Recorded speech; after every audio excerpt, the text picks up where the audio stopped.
เปิดสายนะฮะเพราะว่าหลายๆท่านก็อยากจะรับฟังนะฮะ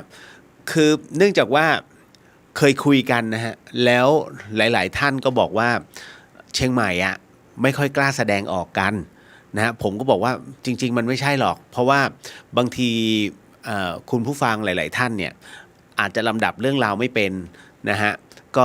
ก็เลยไม่ค่อยจะเปิดสายแล้วอีกอย่างหนึงก็คือว่ามีปัญหาทางด้านภาษากันเพราะว่าบางท่านเนี่ยนะฮะภาษาไทยไม่แข็งแรงนะฮะก็จะเป็นอะไรที่มันก็จะยากต่อการสื่อสารมันจะเสียอรรถรสก็เลยเหมือนกับว่าให้เมื่อก่อนนะฮะเมื่อก่อนไม่ใช่เดี๋ยวนี้นะฮะเมื่อก่อนเนี้ยก็เลยเป็นการที่ว่าไม่เปิดสายแต่เล่าให้ฟังแล้วเดี๋ยวจะมาเล่าต่อส่วนปัจจุบันเนี้ยเด็กรุ่นใหม่เริ่มเข้ามานะฮะเริ่มมีฟีดแบ็กมากขึ้นนะฮะน้องๆก็อยากแสดงออกมากขึ้นเพราะว่าเขาก็เจอในสิ่งที่เขาสงสัยอยู่เช่นกันนะฮะก็เลยคิดว่าน่าจะเปิดสายดีไหมแต่ถ้าเปิดสายมันก็จะกลายเป็นเรื่องทั่วไปธรรมะมันจะหายไปนะฮะก็เลยอาจจะต้องเดี๋ยวขอปรึกษานะฮะหารือนะครับอีกนิดนึงนะครับเพราะว่าสถานีเนี้ยมันเป็นสถานีเพื่อสาธารณะจริงๆเพราะฉะนั้นมันต้องเปิดก็มันจริงๆแล้วมันต้องโอเพนทั้งหมดเนาะนะฮะธรรมะก็ต้องจัดนะครับเรื่องวิญญาณก็ไม่ได้ทิ้งเพราะว่ามันหนีก็ไม่ได้แน่นอนที่สุดฮะนะครับ ใครที่อยู่ใกล้ในเรื่องของเขาเรียกว่าเป็นเนื้อนาบุญที่สามารถส่งต่อบุญต่างๆเนี่ยสู่ภพภูมิอีกหนึ่งภพภูมิได้ทุกคนก็จะนึกถึงพระถูกไหมฮะผีกับพระจึงไม่ห่างกัน มันเป็นเรื่องจริงครับนะฮะผมเองเนี่ยอยู่ในโลกของการคาบเกี่ยวระหว่างโลกของความเป็นจริงในปัจจุบันกับอีกหนึ่งโลกซึ่งเป็นโลกของวิญญาณมันจะอยู่คาบเกี่ยวกันเพราะฉะนั้นเนี่ยเราสามารถที่จะ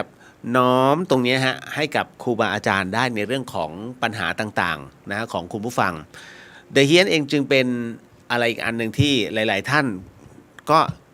ตอบโจทย์ได้ในผมใช้คำว่าในระดับหนึ่งนะครับเพราะว่า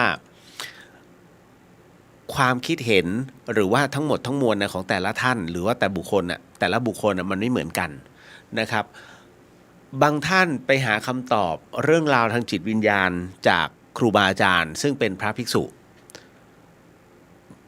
บางอย่างนะฮะคือครูบาอาจารย์ท่านไม่กล้าที่จะพูดเต็มปากเต็มคำเพราะว่าอย่างที่หนึ่งท่านพูดไปแล้วโยมจะเข้าใจหรือเปล่าไม่รู้อย่างที่สองพูดไปแล้วเนี่ยโยมจะมองว่าเอ๊ะมันจริงเหรอเรื่องมันมีความเขาเรียกว่ามันมีความสงสัยและเคลือบแคลงอย่างที่สามคือหรือท่านหลอกเราอ้าวเรียบร้อยเลยฮะพอถึงตรงนี้มันจะกลายเป็นการอวดอุตริดังนั้นเนี่ยครูบาอาจารย์จึงไม่นิยมนะฮะที่จะพูดคุยเรื่องราวเหล่านี้นะอย่างเต็มปากเต็มคำดังนั้นคำตอบที่คุณได้เนี่ยมันก็เลยใช่เหรอจริงเหรอแบบนั้นเหรอมันจึงเป็นแบบนั้นฮะดังนั้นณตรงเนี้ยหลายๆท่านพอไม่ได้คำตอบที่ชัดเจนก็ต้องหาคนที่ตอบให้ได้บางคนก็ไปพึ่งหมอทรงบางคนก็ไปพึ่งใครต่อใครก็ไม่รู้นะฮะกับอีกประเภทหนึ่งก็คือหาคนอย่างผม คือประเภทผมเป็นประเภทบูล้างผ่านนะฮะกล้าที่จะตอบนะฮะแล้วก็กล้าที่จะบอกนะอันไหนที่มันตอบไม่ได้ต้องพักไปก่อนก็มันตอบไม่ได้อะคุณจะหาคำตอบจริงๆเนี่ยต้องขอนิดนึงขอเวลาเพื่อขอให้ครูบาอาจารย์นั้นเป็นผู้ช่วยถ่ายทอดให้อีกรอบหนึ่งแล้วผมมาถ่ายทอดต่อออกอากาศมันจึงจะได้คำตอบที่ชัดเจนนะฮะดังนั้นผมเป็นประเภทไม่หมกเม็ดมีเท่าไหร่ใส่หมดเพราะว่าทุกคนก็จะได้รู้คนรู้ก็จะได้บุญคนถามก็ได้บุญเพราะว่าผู้ที่ถามคือผู้ที่สงสัยบางเรื่องที่ดูแล้วมันเป็นเรื่องกุ๊กกิ๊กกุ๊กกิ๊กไม่ควรจะเอาออกอากาศเนี่ยเพราะว่าเราตอบตรงนั้นจบเลยผมก็จะไม่เอาออกอากาศเยอะนะฮะส่วนใหญ่เป็นปัญหาความรักวัยรุ่นนะฮะเป็นปัญหาที่เรียกว่าที่หลายๆท่านผ่านมาแล้วบนโลกใบนี้ ประสบการณ์แต่นะฮะมันก็มีบ้างนะฮะเขาทิ้งเราทิ้งเขานะฮะรวมไปถึงในเรื่องของจะทำยังไงให้เขารักเรานะฮะไม่หันไปมองคนอื่นอะไรอย่างเงี้ยเป็นต้นมันเป็นเรื่องราวของสิ่งที่ต้องการเยอะเราก็จะมานั่งดูแล้วก็จะตอบนะคือบางทีตอบแล้วก็ จะใช้คำพูดยังไงดีวะ ที่คือต้องเข้าใจนะฮะไอ้ภาษาเขียนเนี่ยบางที1ตัวที่เราพิมพ์ไปเนี่ยมันเข้าใจความหมายได้หลายอย่างแต่ถ้าเจอกันเนี่ยพูดคุยปุ๊บมันเข้าใจเลยไงอันนี้อีกคนนึงก็อยู่อีกจังหวัดนึงไอ้เราก็อยู่จังหวัดนี้ถ้าจะพิมพ์บอกจะใช้คำอะไรดีวะที่เขาจะน้องมันจะเข้าใจ ให้ทิศทางเดียวกับเรามันยากพอถึงตรงนี้ผมไปนึกถึงพระอาจารย์ชัยสาโรพระอาจารย์ชัยสาโรฮะผมเคยถามนะฮะพระอาจารย์ระหว่างคนไทยกับคนต่างชาตินะฮะเวลาพระอาจารย์เทศเนี่ยพระอาจารย์มองว่าจะเทศเนี่ยให้คนไทยหรือว่าคนต่างชาติเนี่ยเข้าใจเนี่ยพระอาจารย์คิดว่าประเภทไหนเนี่ยเข้าใจยากที่สุดพระอาจารย์บอกว่าการที่จะเทศนั้นให้คนเข้าใจเนี่ยคนต่างชาติเนี่ยแหละเข้าใจยากที่สุดผมก็ฮะพระอาจารย์ใช้ภาษาเก่งมากแล้วนะฮะทำไมพระอาจารย์ยังอธิบายให้อย่างมีโยมชาวอังกฤษเนี่ยซึ่งท่านก็เป็นชาวอังกฤษนะฮะพระอาจารย์ชัยสาโรผมก็สงสัยแล้วทำไมพระอาจารย์จึงอธิบายให้ชาวอังกฤษด้วยกันเนี่ยไม่ได้พระอาจารย์บอกว่ามันไม่ใช่ไม่ได้แต่เราก็ไม่รู้ว่าเราจะหาคำไหนที่ไปอธิบายให้เขาเข้าใจนะฮะให้เข้าใจได้แต่ถ้าเราพูดกับญาติโยมนะฮะชาวพุทธคนไทยแป๊บเดียวเนี่ยเขาเข้าใจแต่ต่างชาติเนี่ยเขาไม่เข้าใจผมก็เลยเก็ตเลยฮะอ๋อมันต้องมีคือมันต้องหาคำพูดอะไรสักอย่างหนึ่งที่พูดแล้วโดนอ่ะนะฮะจะไปพูดอ้อมๆกลัวเขาก็ไม่เข้าใจ นะมันแวบขึ้นมานะครับ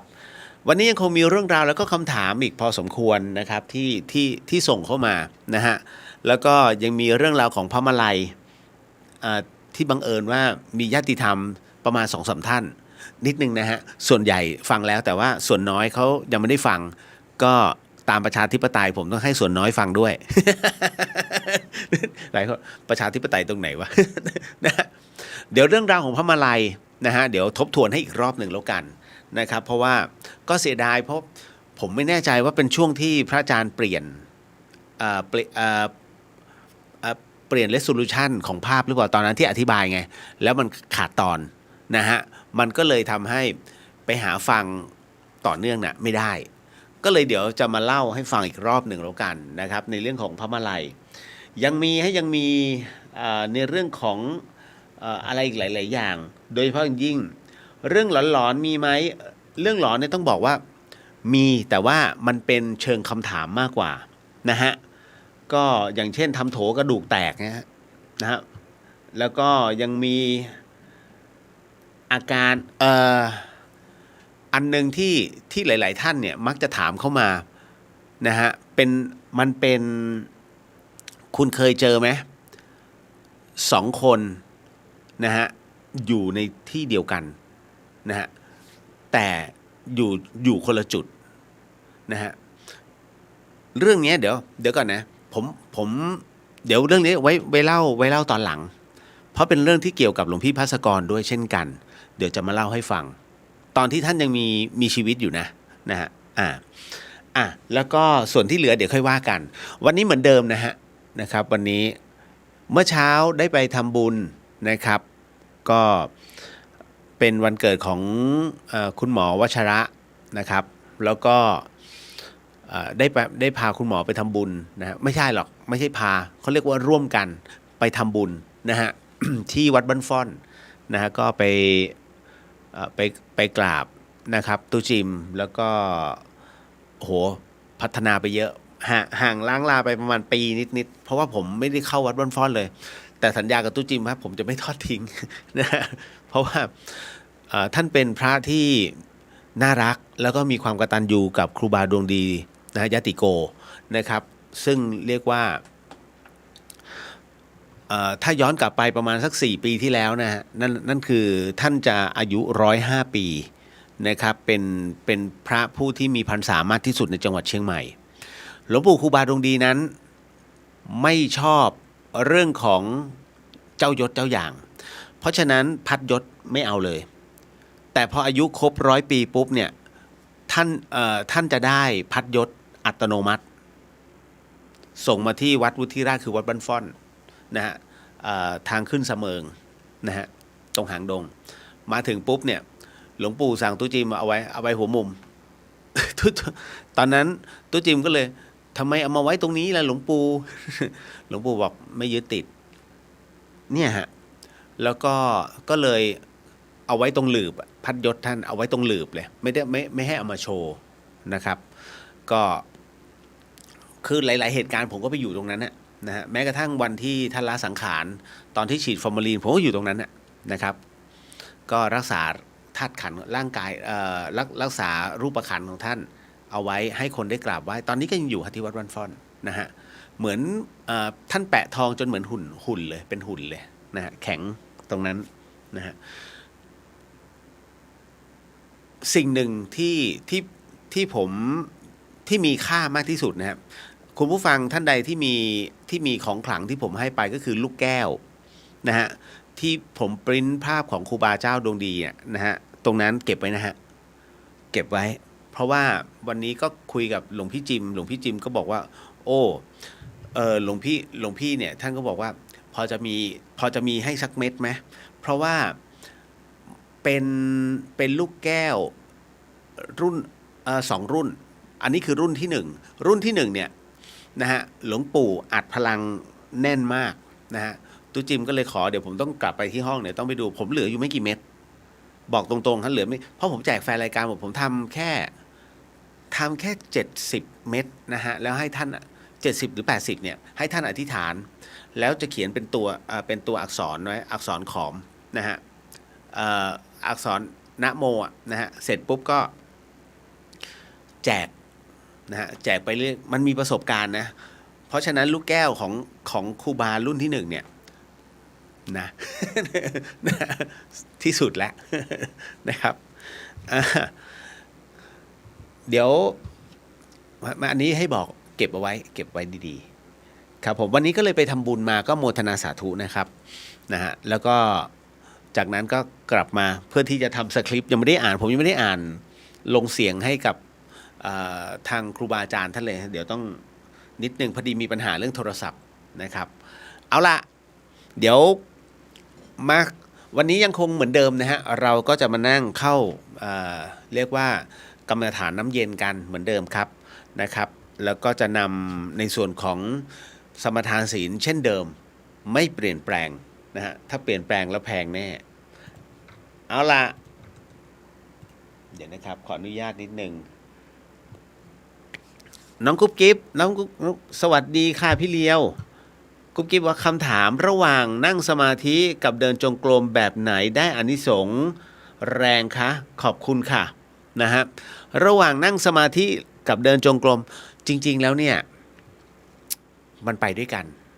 นะฮะยืนเดินนั่งและก็นอนนะฮะมันคือการทำสมาธิเหมือนกันฮะเพียงแต่ว่าการเดินจงกรมนั้นเป็นการเปลี่ยนอริยบทนะครับกุศลในการแห่งความตั้งใจนะทุกอย่างนะฮะเป็นกุศลหมดเลยนะฮะเพราะฉะนั้นยืนเดินนั่งนอนแต่นอนนะพระพุทธเจ้าไม่สรรเสริญเพราะว่าเอาไว้ยามที่เราไม่สามารถจะลุกขึ้นมาได้นะฮะเขาให้นอนสมาธิก็คือตอนที่อาภัพหรือตอนที่ป่วยนะฮะนอนโรงพยาบาลอย่างเงี้ยเป็นต้นนะครับก็ให้เดินสมาธิโดยการนอนแค่นั้นแหละนะจ๊ะพี่สุสวัสดีค่ะน้องเรียวแล้วก็ทุกท่านสวัสดีครับพี่นะครับน้องสุวินีสวัสดีค่ะสวัสดีครับพี่เจี๊ยบสวัสดีจ้ะน้องเรียวที่เชียงใหม่ฝนตกเปล่าคะนะฮะอยากจะบอกว่าณตอนนี้ที่เชียงใหม่ยากครับที่จะตกที่ไหนที่ผมอยู่มักจะแรง ผมตอนนั้นดูข่าวตอนที่อยู่กรุงเทพยังไม่ได้อยู่เชียงใหม่นะดูข่าวมีแท็กซี่คนหนึ่งก็บอกว่าที่ไหนต้องการฝนตกจ้างผมไปเลยนะฮะผมสามารถบอกได้เลยว่าเดี๋ยวฝนจะตกนะอะไรประมาณนี้เราก็มานั่งพิจารณาตัวเองตายเลยเว้ยถ้าเขาเอาไอ้นี่ไปฝนตกแล้วฉันล่ะไปที่ไหนแล้ง แล้งตลอด มันเป็นเรื่องจริงนะ ผมพยายามดูตัวเองฮะมันจริงเหรอวะแล้วเป็นงี้มาเอาง่ายๆจะ10 ปีคือผมมาพูดเล่นๆกับหลวงพี่ภาสกรหลวงพี่จะเอาเวลาจะไปเทศที่ไหนเนี่ยก็จะให้ผมตามไปด้วยเพราะผมจะถือย่ามท่านหนักนะครับบอกเฮ้ยไปวันนี้ไปเดี๋ยวหลวงพี่มีคิวที่เนินชะเลที่หัวหินไปแต่เฮ้ยที่หัวหินฝนมันตกนะอันนี้เองต้องทำใจหน่อยโอ้หลวงพี่ผมฉายาว่าตัวแรง ไปที่ไหนแรงที่นั่นหลวงพี่ก็ฮาพอไปถึงเนินชะเลที่หัวหินฮะฝนหยุด หยุดเลยหยุดแล้วแดดร้อนเผาหัว ผู้ปฏิบัติธรรมบ่นร้อนอุบเลย เราก็นึกเห็นไหมหลวงพี่ผมบอกแล้วผมว่าไปไหนตัวแรง แล้วตั้งแต่นั้นนะเวลาผมเดินทางทั่วประเทศเลยฮะมันแรงจริงนะอย่างภาคใต้เนี่ยบอกว่ามันแรงขนาดนี้โอ้โหรถเรามันร้อนอ่ะเอาเงี้ยขอได้ไหมเอาแค่พอเปียกชุ่มมันเป็นช่วงจังหวะที่ถนนเนี่ยมันตัดลัดเข้าไปก้อนเมฆพอดีโอ้โหฝนเทลงมาเปียกชุ่มพอชุ่มจริงแล้วเสร็จปุ๊บร้อนเหมือนเดิม โอ้โหสุดๆเชียงใหม่ร้อนฮะตอนนี้มันเหมือนจะฝนจะตกแต่มันไม่ตกเฉพาะตรงนี้นะเฉพาะตรงเขตวัดไฝหินบ้านไฝหินนี่นะฮะไม่ตกนะฮะ จนผมไม่กล้าไปไหนอะคุณปฐมพรสวัสดีค่ะสวัสดีครับผมกุ๊บกิ๊บบอกว่าการที่ลอยอังคารวิญญาณจะอยู่ตรงไหนคะในแม่น้ำเหรอคะขอบคุณค่ะ น่ารักมากกุ๊บกิ๊บหลายคนสงสัยพระอาจารย์มหาแตงโมท่านเป็นวิทยากรยุคพุทธิกสมาคมฮะแต่ว่าเป็นค่ายเยาวชนครั้งหนึ่งที่ผมรู้จักกับหลวงพี่แตงโมฮะนะครับเพราะว่าตอนที่ผมบวชแล้วก็ตามหลวงพี่พัสกรไปเทศที่ยุคพุทธิกสมาคม01ก็ไปเจอหลวงพี่แตงโมเนี่ยฮะอยู่ห้องพักของวิทยากรหลวงพี่แตงโมก็เลยเล่าเรื่องนะฮะว่าพอดีหลวงพี่แตงโมท่านอยู่วัดวิมุตตารามนะฮะอยู่ตรงการไฟฟ้าฝ่ายผลิตนะตรงพระราม7นะครับผมจะติดพระราม6เพราะเมื่อก่อนผมจะใช้สะพานนั่ง203จากเมืองนนท์ไปหนำหลวงเนี่ยมันจะข้ามสะพานพระราม6สมัยก่อน นะอยู่ตรงพระราม7นะฮะวัดวิมุตติแล้วคราวนี้ปรากฏว่าอะไรนะท่านบอกว่าโยมนิมนต์นะฮะให้ไปลอยอังคารคุณแม่นะเราก็เลยท่านได้โมเราก็เลยไปลงเรือเสร็จปุ๊บนะกับเรือออกไปแล้วกำลังออกไปกลางแม่น้ำเจ้าพระยาฮะ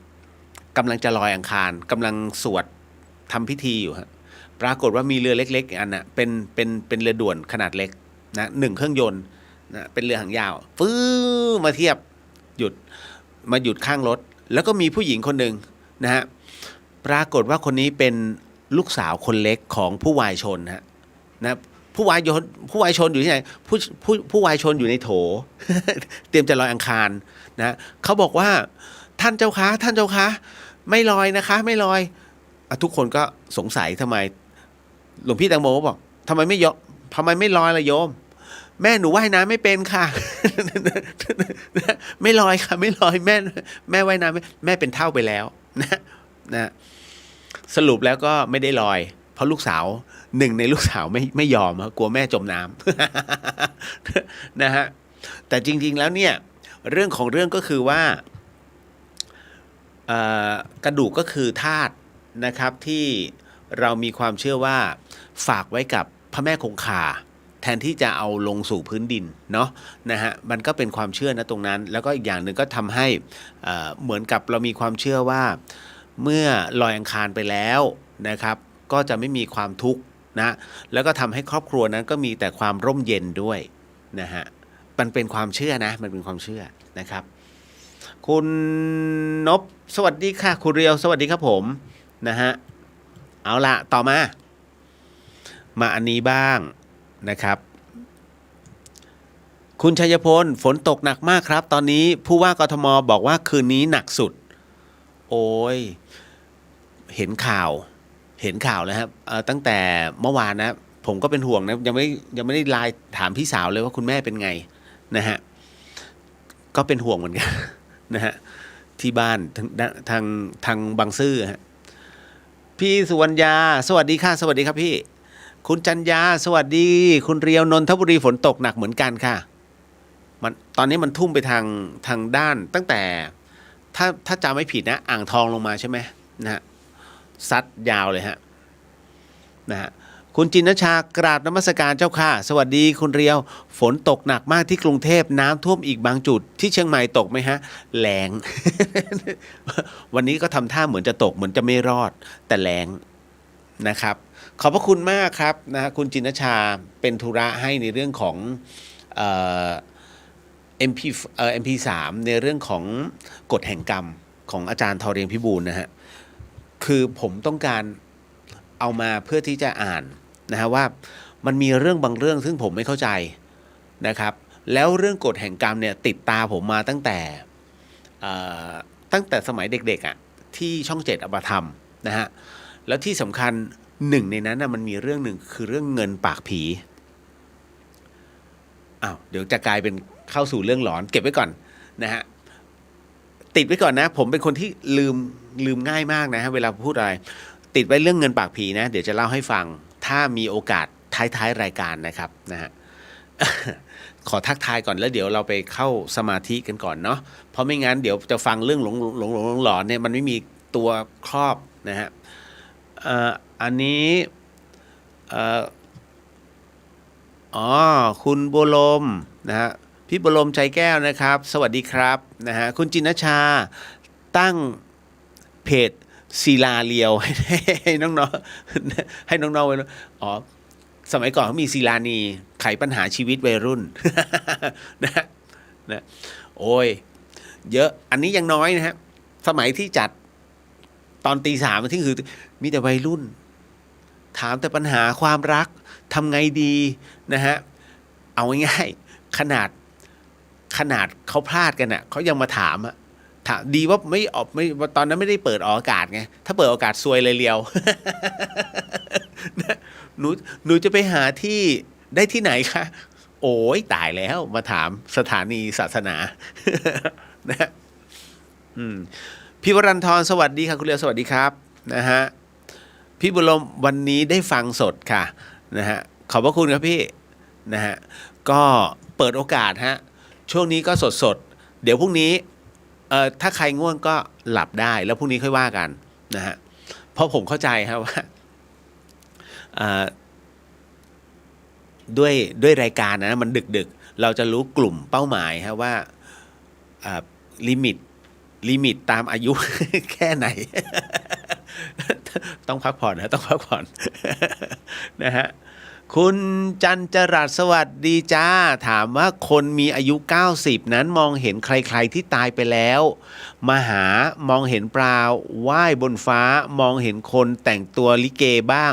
หรือว่าเป็นแค่จิตหลงคืออย่างนี้ฮะ อันเนี้ยให้ระมัดระวังนิดนึงนะครับอันนี้คุณจันจรัสบอกฟังทางวิทยุนะขอบพระคุณมากก็มีหลายๆท่านนะครับที่มีอาการแบบนี้จากที่ไม่เคยเห็นมาก่อนนะฮะมันเป็นอาการเทพสังหรณ์หนึ่งในความฝันแต่ฝันนั้นเนี่ยเป็นฝันเฉพาะคนนั้นแค่คนเดียวนะฮะอันนี้คือเทพสังหรณ์นะหมายถึงว่าเห็นทั้งหมดทั้งมวลนะฮะมาอยู่ใกล้ๆเรานะมาแต่งตัวแบบนี้แล้วก็ผ่านไปจะเห็นอยู่เรื่อยๆตรงนี้น่ากลัวผมแค่บอกเอาไว้นะฮะว่าให้ท่านพักผ่อนเยอะๆนะฮะมีโอกาสนะฮะก็น้อมนำเอาชุดพระสังฆทานให้ท่านแล้วก็ให้ท่านน้อมโมทนาแล้วไปทำบุญให้นะครับบอกแค่นี้ นะครับนิดหนึ่งนะฮะแล้วก็ในส่วนตรงนี้นี่เองนะครับถ้านำสวดมนต์ให้จิตมีสมาธิเบิกบานได้เนี่ยจะสุดยอดมากๆนะฮะแล้วจิตท่านเนี่ยจะเริ่มคลายลงนะครับอันนี้เป็นอาการเทพสังหรณ์ฮะจากคนที่ไม่เคยเป็นนะฮะแล้วมาเห็นแบบนี้นะครับเห็นแบบลืมตาด้วยนะครับไม่ใช่เห็นแบบอ๋อต้องมานั่งสมาธิไม่เห็นแบบลืมตาเลยแล้วจะเห็นคนเดียวแล้วเราผู้อยู่ข้างๆก็ ก็จะมีความรู้สึกว่าอุ๊ยเป็นอะไรอะอุ๊ยเพ้อหรือเปล่าเฮ้ยเป็นอะไรนะเกิดความไม่แน่ใจแต่จริงไม่ใช่อันนี้ให้บอกไว้ก่อนนะครับนะฮะคุณจินชาโมทนาสาธุกับบุญที่คุณเรียวนั้นได้ทำในวันนี้ฮะโมทนาบุญครับนะฮะเพราะว่าวันนี้ก็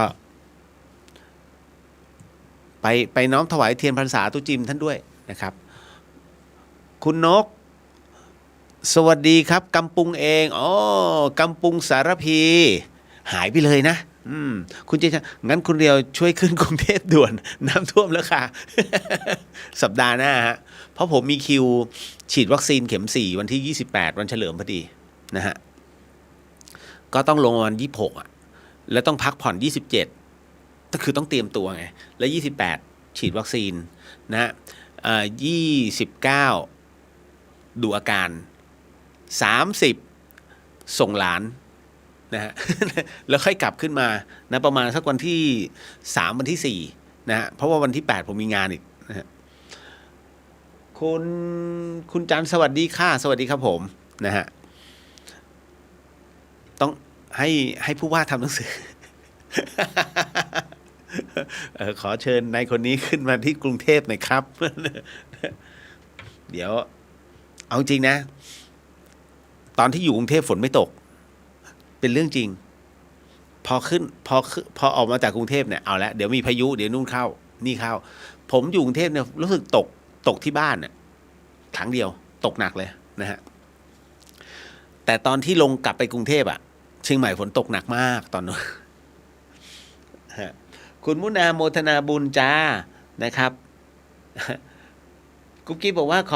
อบพระคุณครับพี่เลียวแต่ว่าแม่น้ำเจ้าพระยานั้นมีทั้งความงดงามและความหลอนน่ากลัวนะคะอันนี้แถวปากเกร็ดนะฮะคุณมุนาฝนกำลังตกค่ะแถวปทุมน่านเห็นไหมนี่ฮะเอาละมาเดี๋ยวนิดนึงแล้วกันเดี๋ยวไปเข้าสู่การสมทานศีลแล้วก็นั่งสมาธิกันนะฮะหลายคนของถึงแล้วนะฮะก็คือเพชรหน้าทั่งนะหรือว่าแร่ไพไลท์นะครับหรือข้าวตรอกพระร่วงรวมไปถึงของที่ระลึกด้วยที่ผมให้ไปเก็บดีๆเนาะนะฮะถือว่าท่านคือผู้โชคดีครับ นะฮะนี่แหละแล้วก็จริงๆก็อยากจะเล่นเกมนะแต่ว่าเพียงแต่ผมมาคนเดียวแล้วทำงานทั้งวันทั้งคืนทำงานทั้งวันทั้งคืนเลยนะฮะมันก็เลยไม่มีเวลาได้คิดเมื่อก่อนนี้ผมเล่นเลยกดตึ้งเล่นกับชาวเชียงใหม่เลยนะฮะแล้วก็แจกก็จะมีญาติธรรมโมทนาพระนะฮะมาให้แล้วเราก็อันนี้ฮะเช็คพลังเสร็จปุ๊บแล้วถ้าพลังไม่มีก็ไปเติมพลังใหม่ช่วงที่พระสงฆ์ปฏิโมกข์พอเติมพลังเสร็จปุ๊บผมก็แจกไม่เก็บ แค่นั้นเลยนะฮะ คิดเอาไว้ครับว่าสักหน่อยดีไหมฮะพี่ต้อยบอกว่าอายุวัยนี้ นอนกันตั้งแต่4 ทุ่มแล้วค่ะวันนี้ฝนตกสัญญาณทีวีไม่มีเลยเปิดเฟซดู ป้ากันแหม นะฮะคุณปาล์มรายงานตัวครับคุณเรียวมาแล้วนะฮะรายงานตัววันนี้หลายคนแล้วนะที่รายงานตัวกัน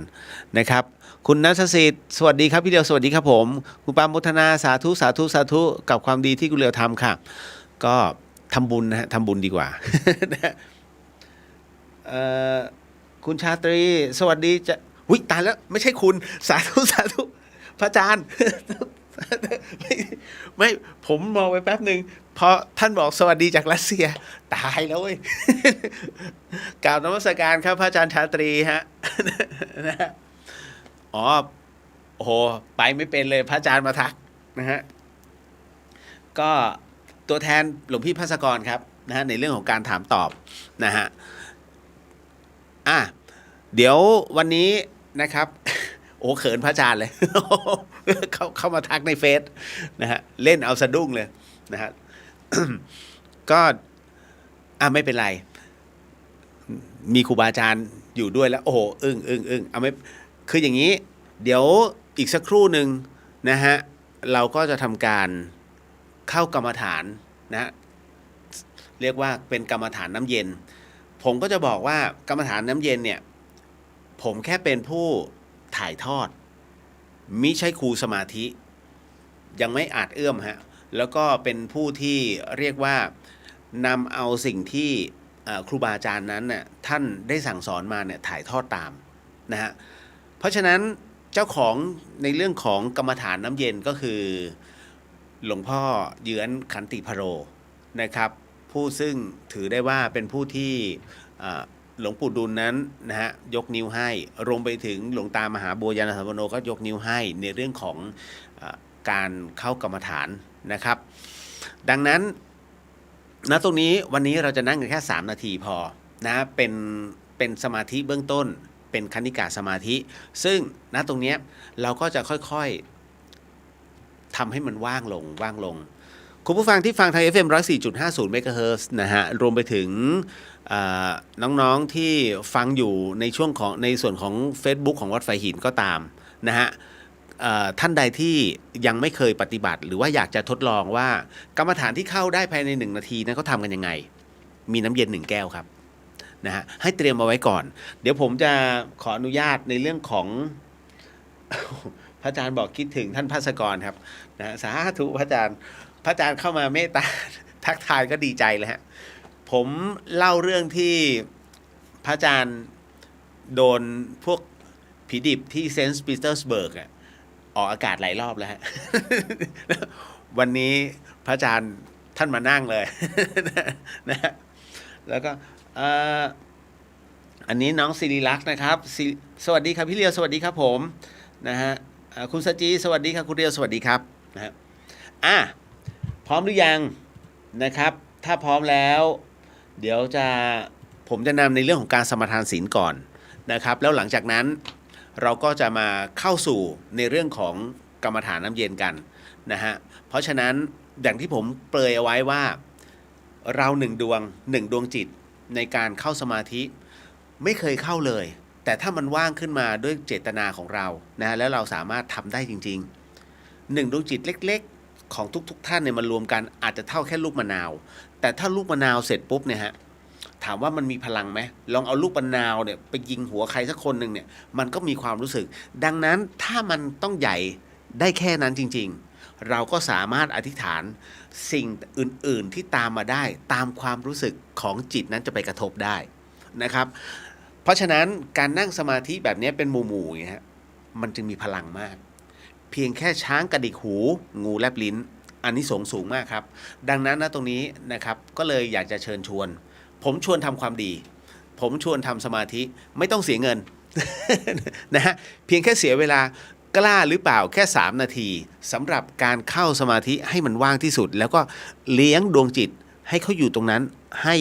สงบที่สุดและว่างจริงๆเดี๋ยวลองก่อนฮะตอนนี้ขออนุญาตมาผมจะขอเป็นตัวแทน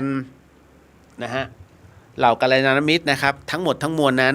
ในการสมทานศีลและที่สำคัญก็คือว่าท่านใดที่ไม่สามารถในเรื่องของการสมทานข้อศีลได้ให้กำหนดจิตตาม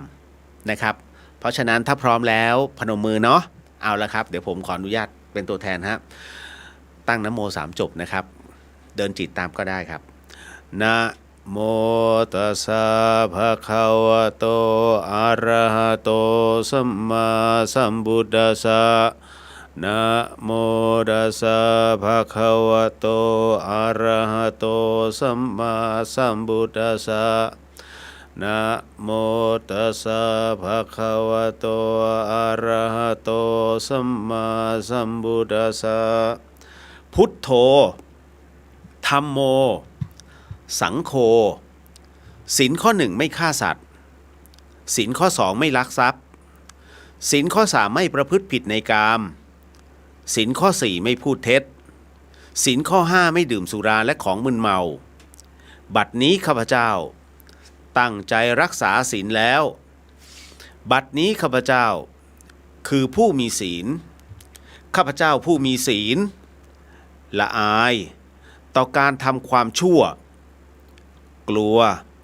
ต่อผลของบาปกรรมข้าพเจ้าผู้มีศีลมีหิริโอตปะมีกายเป็นมนุษย์ มีใจเป็นเทวดาเป็นมนุษย์เทโวเข้าถึงความเป็นสหายกับเราเทวดาทั้งหลายณบัดนี้ข้าพเจ้าทั้งหลายขออดโทษลดกรรมที่ข้าพเจ้าประมาทพลาดพลั้งในช่วงวันนี้ลงในฉับพลันและขอให้กรรมดีที่ข้าพเจ้าหรือเหล่ากัลยาณมิตรได้ทำไว้นั้นขอจงมาแทรกส่งผลบุญนี้ให้ข้าพเจ้าได้มีความสุขและประสบผลสำเร็จตลอดไปเทินสาธุสาธุสาธุอนุโมทามินะฮะเอาละครับก็เข้าสู่ในลำดับต่อไปลำดับต่อไปนั้นนะฮะเราจะเข้าสู่ในเรื่องของการทำกรรมฐานนะฮะเรียกได้ว่าถ้าทำได้ท่านจะเป็นผู้อีกหนึ่งผู้ทุกนามนะฮะที่สามารถเข้ากรรมฐานได้ไวที่สุดนั่นคือภายใน1 นาทีนะฮะเข้าไปเพื่อพบกับความว่างที่มันเกิดขึ้นนะฮะแต่ว่าความว่างนั้นเนี่ยเราต้องทำความเข้าใจไว้ก่อนนะว่าว่างในที่นี้มันมีหลายระดับแต่ระดับความว่างของเราหมายถึงว่า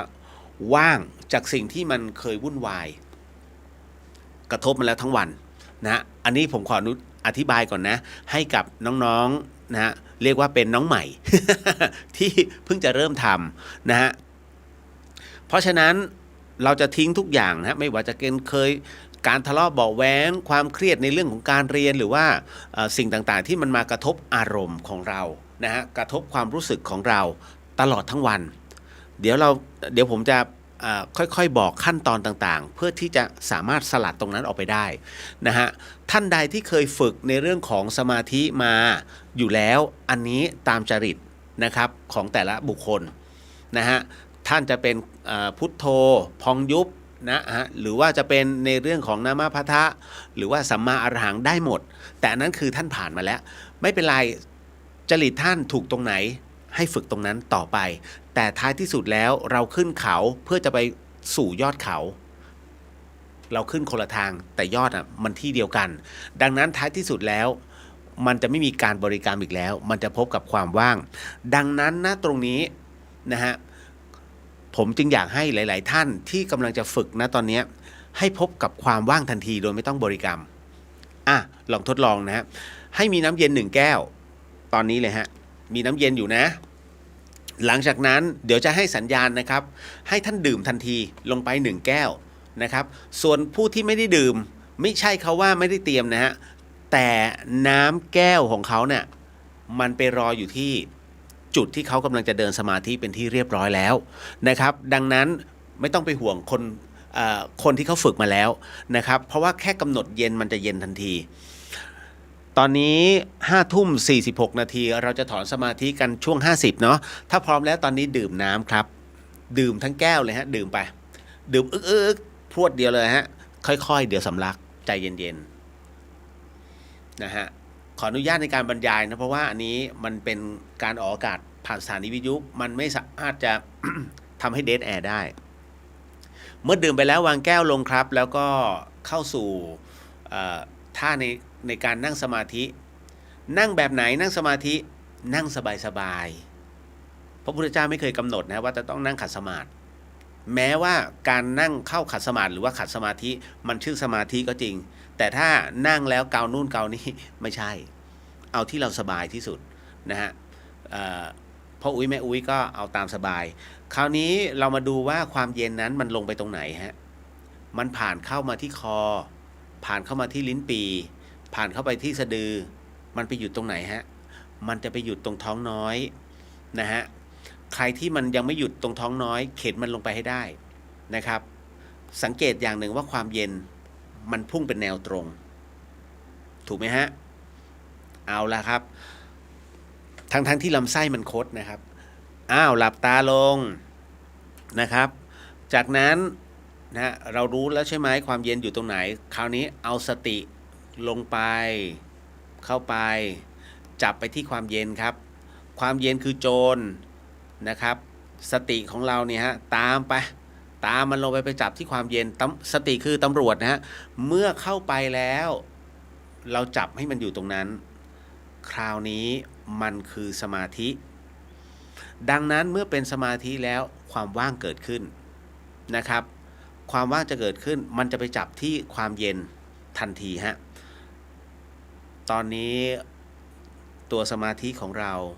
จับที่ความเย็นคือความว่างนะฮะดังนั้น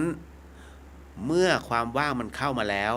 ตัวสมาธิเข้ามาแล้วตัวจิตเข้ามาแล้วมันจะไม่ออกเหมือนกับที่หลวงพ่อท่านบอกนะฮะจะไม่ส่งออกการส่งออกนั้นนะฮะมันจะแยกกันระหว่างธาตุกับขันธ์นะครับดังนั้นต่อให้ธาตุขันธ์ของเราเป็นแบบไหนก็ตามระลึกปุ๊บมันจะกลับเข้ามาสู่ความเย็นนะฮะมันเข้าไปสู่ความเย็นมันจะออกยากมากนะหลายๆท่านแทบจะไม่ต้องดื่มน้ำเลยฮะแค่กำหนดเย็นมันจะกลับเข้ามาทันทีนะฮะตอนนี้เลี้ยงให้ได้ฮะความรู้สึกความว่างมันเหมือนก้อนกลมๆนะฮะแล้วมันก็ว่างจริงๆนะครับมันจะอยู่ตรงนั้นนะครับในช่วงบริเวณท้องน้อยของเรานะมันจะเป็นวงเลยนะครับรับรู้แล้วนะฮะเพราะฉะนั้นนะตรงนี้นี่เองเราได้สลัดทุกอย่างออกไปแล้วนะครับในเรื่องของความทุกข์ในเรื่องของภาวะอารมณ์หรือว่าสิ่งที่มากระทบเราทั้งวันนะครับเราสามารถต่อยอดนะฮะไปเป็นอุปาจาระได้ก็คือว่าเราต่อยอดเวลาออกไปนั่นคือการที่เราอยู่คนเดียวนะตอนนี้เรากำลังพยายามเลี้ยงสมาธิไม่ให้ออกไปนะฮะไม่ให้ส่งออกไปตรงไหนก็แล้วแต่นะฮะหายใจธรรมดานี่แหละครับไม่ต้องไปเกรงมันสบายนะฮะสบายกันนะครับจับเป็นที่เรียบร้อยเลี้ยงให้อยู่นะฮะแค่3 นาทีสบายอยู่แล้วเอาละครับเวลาถอนสมาธิให้ค่อยๆลืมตานะฮะอย่าลืมพูดพลาดค่อยๆถอนฮะค่อยๆถอนสมาธิค่อยๆลืมนะฮะค่อยๆลืมนะฮะเห็นไหมฮะพอเราลืมตาเสร็จปุ๊บคิดเล่นๆกำหนดเย็นซะกำหนดว่างในขณะลืมตาท่านสามารถกำหนดความว่างได้แล้วนะสมาธิมันจะลงไปที่เดิมตัวจิตของท่านเนี่ยมันจะลงไปที่ส่วนที่เป็นความเย็นที่ท้องน้อยต่อให้ท่านแอโรบิกให้กำหนดเย็นฟุบมันลงไปแล้ว ทั้งที่ร่างกายคุณกำลังร้อนอยู่มันลงทันทีเลยฮะจิตของเรามันไวมากอะไรที่เร็วกว่าแสงมันเป็นส่วนคำนวณของทฤษฎีควอนตัมอยู่แล้วถูกไหมฮะจิตนี่แหละฟึบถึงแล้วมันก็เดินของมันเร็วมากเช่นกันนะฮะดังนั้นตรงนี้นี่เองเอาไปต่อยอดเนาะนะครับอย่าให้มันพอทำแล้วเอาแค่นี้พี่เลียวบอกแค่นี้พออย่าเป็นเช่นนั้นเลย นะอันนี้ฝึกให้ท่านได้รับรู้ว่าความว่างที่ท่านสัมผัสมันมีจริงมันไม่ใช่ว่างเลื่อนลอยนะฮะเพราะฉะนั้นเนี่ยครูบาอาจารย์ท่านจึงให้กำหนดอย่างพุทโธท่านให้กำหนดลมหายใจใช่ไหมตามลมหายใจมันสุดตรงไหนนะเข้าแล้วสุดตรงไหนออกมันสุดตรงไหนนะฮะพอบริกรรมเสร็จปุ๊บเนี่ยสักพักหนึ่งเดี๋ยวมันจะลุ่มลึกของมันเองแต่มันเหนื่อย เพราะมันกำหนดไงถูกกำหนดแต่พอเจออันนี้เข้าไปเนี่ยไม่ต้องบริกรรม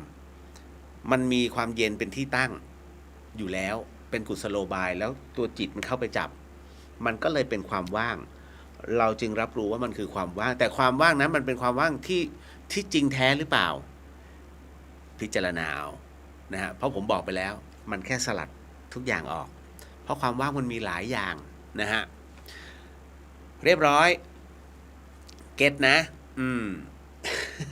นะเบื้องต้นครับพระอาจารย์ก็จะเป็นอย่างนี้ทุกคืนครับนะพระอาจารย์คอยสังเกตการอยู่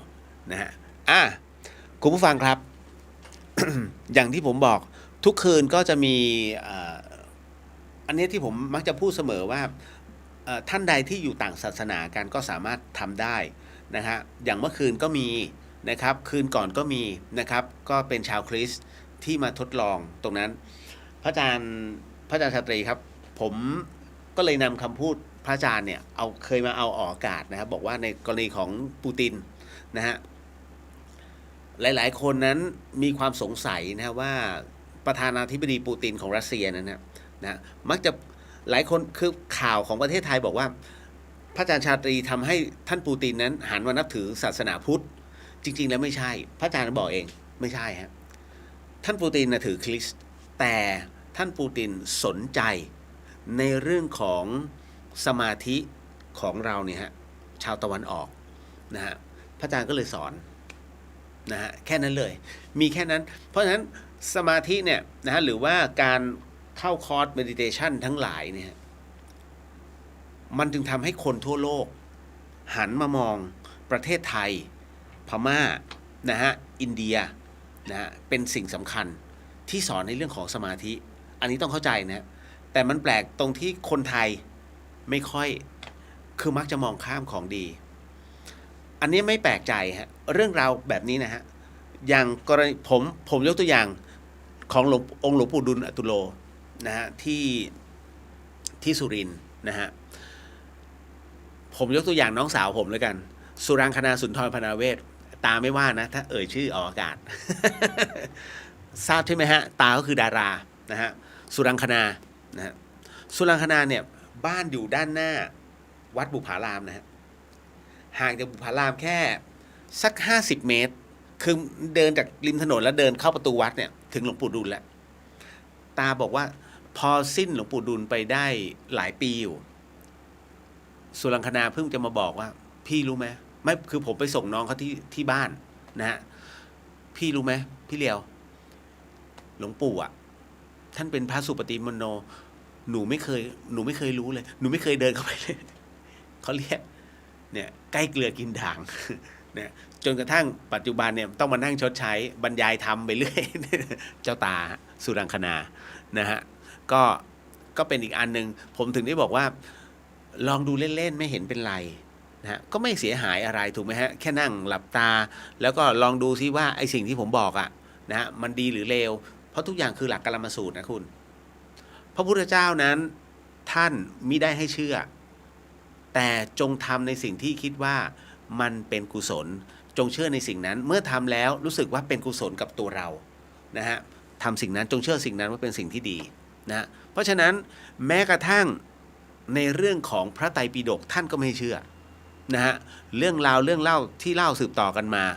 นะฮะก็ไม่ให้เชื่อการเขียนหรือแม้คำพูดของครูบาอาจารย์ท่านก็ไม่ให้เชื่อถูกไหมฮะเพราะทุกอย่างมันบิดได้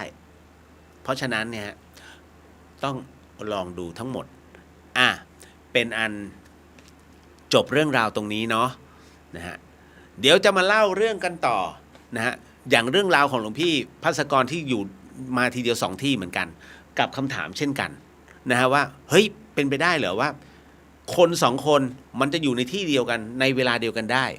มีฮะนะครับคุณดาวรุ่งมทนาสาธุค่ะขอบคุณค่ะคุณเรียวสวัสดีครับขอบคุณครับนะฮะป้าแก้วสวัสดีค่ะคุณเรียวสวัสดีครับป้าแก้วนะฮะคุณจินตชากราบนมัสการพระอาจารย์ชาตรีค่ะคุณเลียวโฟนอินกับพระอาจารย์สิคะเรื่องหลอนที่เซนต์ปีเตอร์สเบิร์กนะฮะพระอาจารย์ต้นเรื่องท่านมาเองน่าจะสนุกนะคะพระอาจารย์นะฮะสักหน่อยไหมพระอาจารย์นะฮะเดี๋ยวไปรบกวนท่านเดี๋ยวขอนัดแนะกับท่านก่อนนะพอดีท่านมาในอีกเฟสหนึ่งไงนะฮะท่านมาในเฟสเดียวเดอะเฮียนที่รับรู้ตรงนี้ได้เพราะว่าผมเจอพระอาจารย์ครั้งแรกหลายปีแล้วพร้อมหลวงพี่อ่ะแล้วก็เจออาจารย์ติ๋วนั่งกัน2 รูปกับอีก2 คนนะฮะนั่งคุยกันพระอาจารย์เล่าให้ฟังหมดเลยนะฮะผมก็เตรียมยันท้าวเวสสุวรรณจะให้พระอาจารย์ด้วยลืมนะพระอาจารย์นะฮะเอาล่ะโอ้อันนี้ยันท้าวเวสสุวรรณผมเจ๋งเยอะกว่าพระอาจารย์บอกเลยนะเพราะว่าล่าสุดนี้นะฮะไม่ต้องเวสสะพุสะเจอของจริงเข้าไปกระเด็นเลยฮะเมื่อ2-3 วันที่ผ่านมานะฮะมีคนแบบผมก็เลยเอายันท้าวเวสสุวรรณฝากให้ญาติแล้วก็ลองดู เอาคุมหัวเอาวางไว้บนหัว ไม่ต้องท่องอะไรมากมายวางปุ๊บแล้วก็เขายืนนิ่ง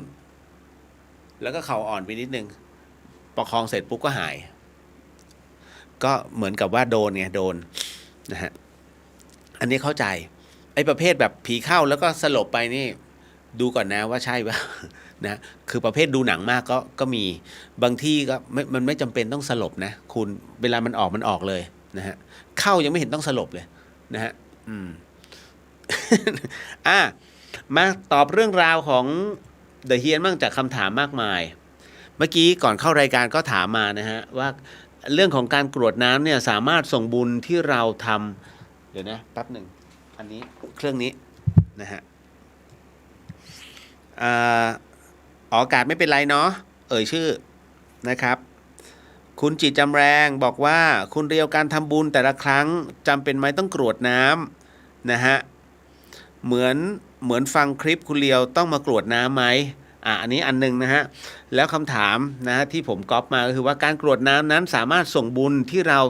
ทำให้กับเรากับวิญญาณได้จริงหรือครับถ้าจริงแล้วมันถูกเก็บไว้ที่ไหนครับธนาคารโลกวิญญาณด้วยมีด้วยหรือครับ นะฮะตอบเลยแล้วกันนะฮะว่ากรณีของการทำบุญแต่ละครั้งนั้นจำเป็นต้องกรวดน้ำไหมเวลาจิตของเราเนี่ยฮะเก็บข้อมูลทั้งหมดทั้งมวลอันเป็นกุศลเอาไว้เนี่ยนะครับถามว่าเราอยากจะเก็บไว้คนเดียวไหมนะฮะถ้าอยากเก็บไว้คนเดียวก็ไม่เป็นไรนะฮะแต่ว่าเรื่องราวอันเป็นกุศลเนี้ยอยากถ่ายทอดหรือว่าอยากส่งให้กับผู้ที่ล่วงลับไปแล้วก็แผ่เมตตาการแผ่เมตตาก็มีได้หลายวิธีนะฮะก็คือการกรวดน้ำนะฮะไม่ว่าจะเป็นกรวดเปียกกรวดแห้งนะฮะแล้วก็แผ่เมตตาธรรมดานี่แหละก็สามารถกระทำได้นะฮะเพียงแต่ว่าการกรวดน้ำนั้นน่ะเรากรวดเพื่อให้พระแม่ธรณีเป็นพยานอย่างน้อยเนี่ยมีพยานนิดนึงส่งบุญให้แล้วนะแล้วก็คราวนี้ก็บอกกล่าวพระแม่ธรณีนิดนึงก็คือเอาน้ำนะฮะกรวดน้ำลงภาคเหนือเขาจะเรียกหยาดน้ำนะฮะก็หยาดน้ำลงพื้นดินปัจจุบันเนี้ยนะฮะเอารดน้ำต้นไม้ผมจะตีมือหลายครั้งแล้ว ไอ้เจ้าปอนบ้านจิตกุศลวันอาทิตย์ผมเอารดน้ำพี่เดี๋ยวก็ลงดินเองไอ้นี่ นะฮะจริงต้องให้กับพระแม่ธรณีตอนที่องค์พระสัมมาสัมพุทธเจ้าท่านกรวดน้ำก็ลงสู่พื้นธรณีเนาะนะฮะแต่อานิสงส์แห่งน้ำนั้นน่ะมันก็ไปถูกรากไม้เนี่ยฮะที่ไม่ว่าจะอย่างลึกหรือว่าอย่างตื้นเนี่ยก็ดูดซึมไปก็เป็นผลเจริญของต้นไม้ต่อไปนั่นแหละฮะเพราะฉะนั้นจะกรวดก็ได้ไม่กรวดก็ได้แต่ถ้ากรวดนั้นก็เป็นกุศลนะฮะที่สำคัญคือมันไม่มีวันบูดบุญไม่ใช่เค้กที่จะขึ้นราวันพรุ่งนี้นะฮะบุญก็ไม่ใช่โยเกิร์ตที่จะเสียนะจากการเปรี้ยวนะฮะเพราะฉะนั้นบุญเนี่ยต่อให้คุณลืมไปสัก3 วันถ้าใน3 วันนั้นคุณไม่มีตัวกรรมตัวใดมาเบียดบังนะฮะในตัวบุญกุศลที่คุณทำก็สามารถฮะยังเต็มเปี่ยมแต่คุณต้องระลึกให้ได้นะว่าในวันเมื่อ3 วันที่แล้วเราทำพอดีเพิ่งไปถวายพระป่าที่นู่นที่นี่มาจบแต่ถ้าภายใน3 วันนี้นะกำลังจะกรวดน้ำเพื่อให้ส่วนบุญตรงนี้ไปรอเราหรือว่าให้กับคนอื่นแต่บังเอิญหมาขวางทางเตะหมานะเตะยอดหน้าเลยปึ้งมันร้องเอ๊ะไปแล้วบุญหรือกรรมมีกรรมเพราะนั้นตัวกรรมเนี่ยมันจะติดอยู่ในใจ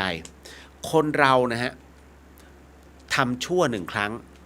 จำเป็นปีนะฮะทำดีนิดเดียวนะฮะทำดี1 ครั้งเนี่ยฮะต่อให้ยิ่งใหญ่แค่ไหนแป๊บเดียวลืม Data คนเรามันจะไวมากสำหรับในเรื่องของการเก็บเรื่องร้ายๆเข้าไว้ฮะเราถึงต้องมาฝึกทางด้านจิตมันจะต้องมีการพัฒนาจิตอยู่เรื่อยๆเพื่ออะไรเพื่อให้ได้รับพลังบวกน้อยคนนักที่จะคัดกรองเอาพลังบวกเข้าตัวคุณดูดิในปัจจุบันมีข่าวมากมายฮะที่เป็นข่าวเชิงลบคนจะจำนะฮะคนจะชอบนะฮะเฮ้ยใครทะเลาะกันวะใครตีกันใครด่ากันชอบนะฮะขอเผือกนิดนึงแต่ในขณะเดียวกันเรื่องดีๆปุ๊บเนี่ยฟังแป๊บเดียวโอ้ ก็งั้นเห็นไหมมันจะเป็นงี้ฮะเพราะฉะนั้นปัจจุบันนี้คนจะชอบพลังลบมากกว่าพลังบวกแต่ว่าเมื่อการเวลาผ่านไปเนี่ยคนเริ่มจะเบื่อพลังลบใฝ่หาพลังบวกนะฮะดังนั้นเนี่ยกว่าจะถ่ายไอ้พลังลบออกไปได้ยากนะฮะดังนั้นตอนที่เรากรวดน้ำเนี่ยฮะแต่ดันไปเตะหมามันจะมีความรู้สึกว่าเฮ้ยมีความลังเลเกิดขึ้นมันมีบางอย่างที่มาขัดขวางบุญนั้นไม่เต็มแล้วเพราะท่านไปทำกรรมแล้วนะครับดังนั้นเนี่ยท่านถึงได้บอกว่าเสร็จปุ๊บก็ทำบุญเมื่อทำบุญเสร็จแล้วก็รีบกรวดน้ำซะมันยังเต็มอยู่นะฮะเรายังไม่ได้ทำอะไรที่มันผิดพลาดไปนะครับต่อมาอย่างคำถามที่น้องว่านะครับน้องผู้ชายเนี่ยการกรวดน้ำการกรวดน้ำนั้นสามารถส่งบุญที่เราทำให้กับตัวเราได้ไหมได้สิแล้วก็กับวิญญาณนั้นได้จริงไหมครับตรงนี้เดี๋ยวมาตอบถ้าจริงแล้วมันถูกเก็บไว้ที่ไหนฮะตัวบุญธนาคารบุญในโลกวิญญาณนั้นมีด้วยหรือครับไม่มีฮะมันถูกเก็บไว้ที่ไหนมันถูกเก็บไว้ในรัศมีตัวเราคุณผู้ฟังครับเรื่องของตัวบุญที่มันถูกส่งให้กับเราหรือว่าวิญญาณนั้นเนี่ยมันไม่มีการยืนยันหรอกแต่ให้เข้าใจเถอะว่า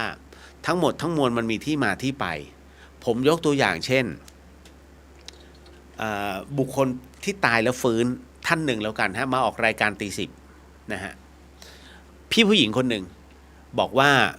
ตอนที่ไปเดินห้างเมโทรในสมัยก่อนเนี่ยฮะนะฮะเหมือนกับว่าตอนนั้นมันเป็นที่ทำการไปรษณีย์เก่าแล้วก็หมดสัญญาเธอก็ไปสำรวจพื้นที่ปรากฏว่าพอเธอขึ้นไปบนชั้น2เนี่ยก่อนหน้านั้นเธอห้อยพระสมเด็จจิตรลดาจะเป็นสามเหลี่ยมนะไว้ที่คอแล้วปรากฏว่าเธอไปเดินตรงที่มันผุร่างของเธอเนี่ยทะลุไอ้พื้นห้องเนี่ยลงมานะตอนนั้นเธอบอกว่าเหมือนกับว่ามีใครบางคนช้อนเธอเอาไว้นะฮะช้อนเธอไว้เหมือนแล้วก็วางกับพื้นแต่ตอนนั้นเธอไม่ได้สติพอไม่ได้สติเสร็จปุ๊บเนี่ยก็เหมือนกับว่าสามีเรียกรถฉุกเฉินเธอบอกว่าช่วงนั้นน่ะมันเหมือนตายไปแล้วฮะเธอหลุดออกไปวิญญาณเธอหลุดออกไปแล้วคราวนี้ไปในที่ต่างๆมากมายจนกระทั่งไปเจอผู้ชายตัวใหญ่มากๆนะก็ให้สันนิษฐานเธอบอกว่าก็น่าจะเป็นท่านเท้าพญายมราชนะฮะแล้วก็ถามถึงที่มาที่ไปของการตายตรงนั้นนะฮะในขณะที่กำลังพูดคุยกับอยู่กับท่านเท้าพญายมราชปรากฏว่าเธอบอกว่าเธอมีความรู้สึกว่ามันมีแสงสีเหลืองนะฮะ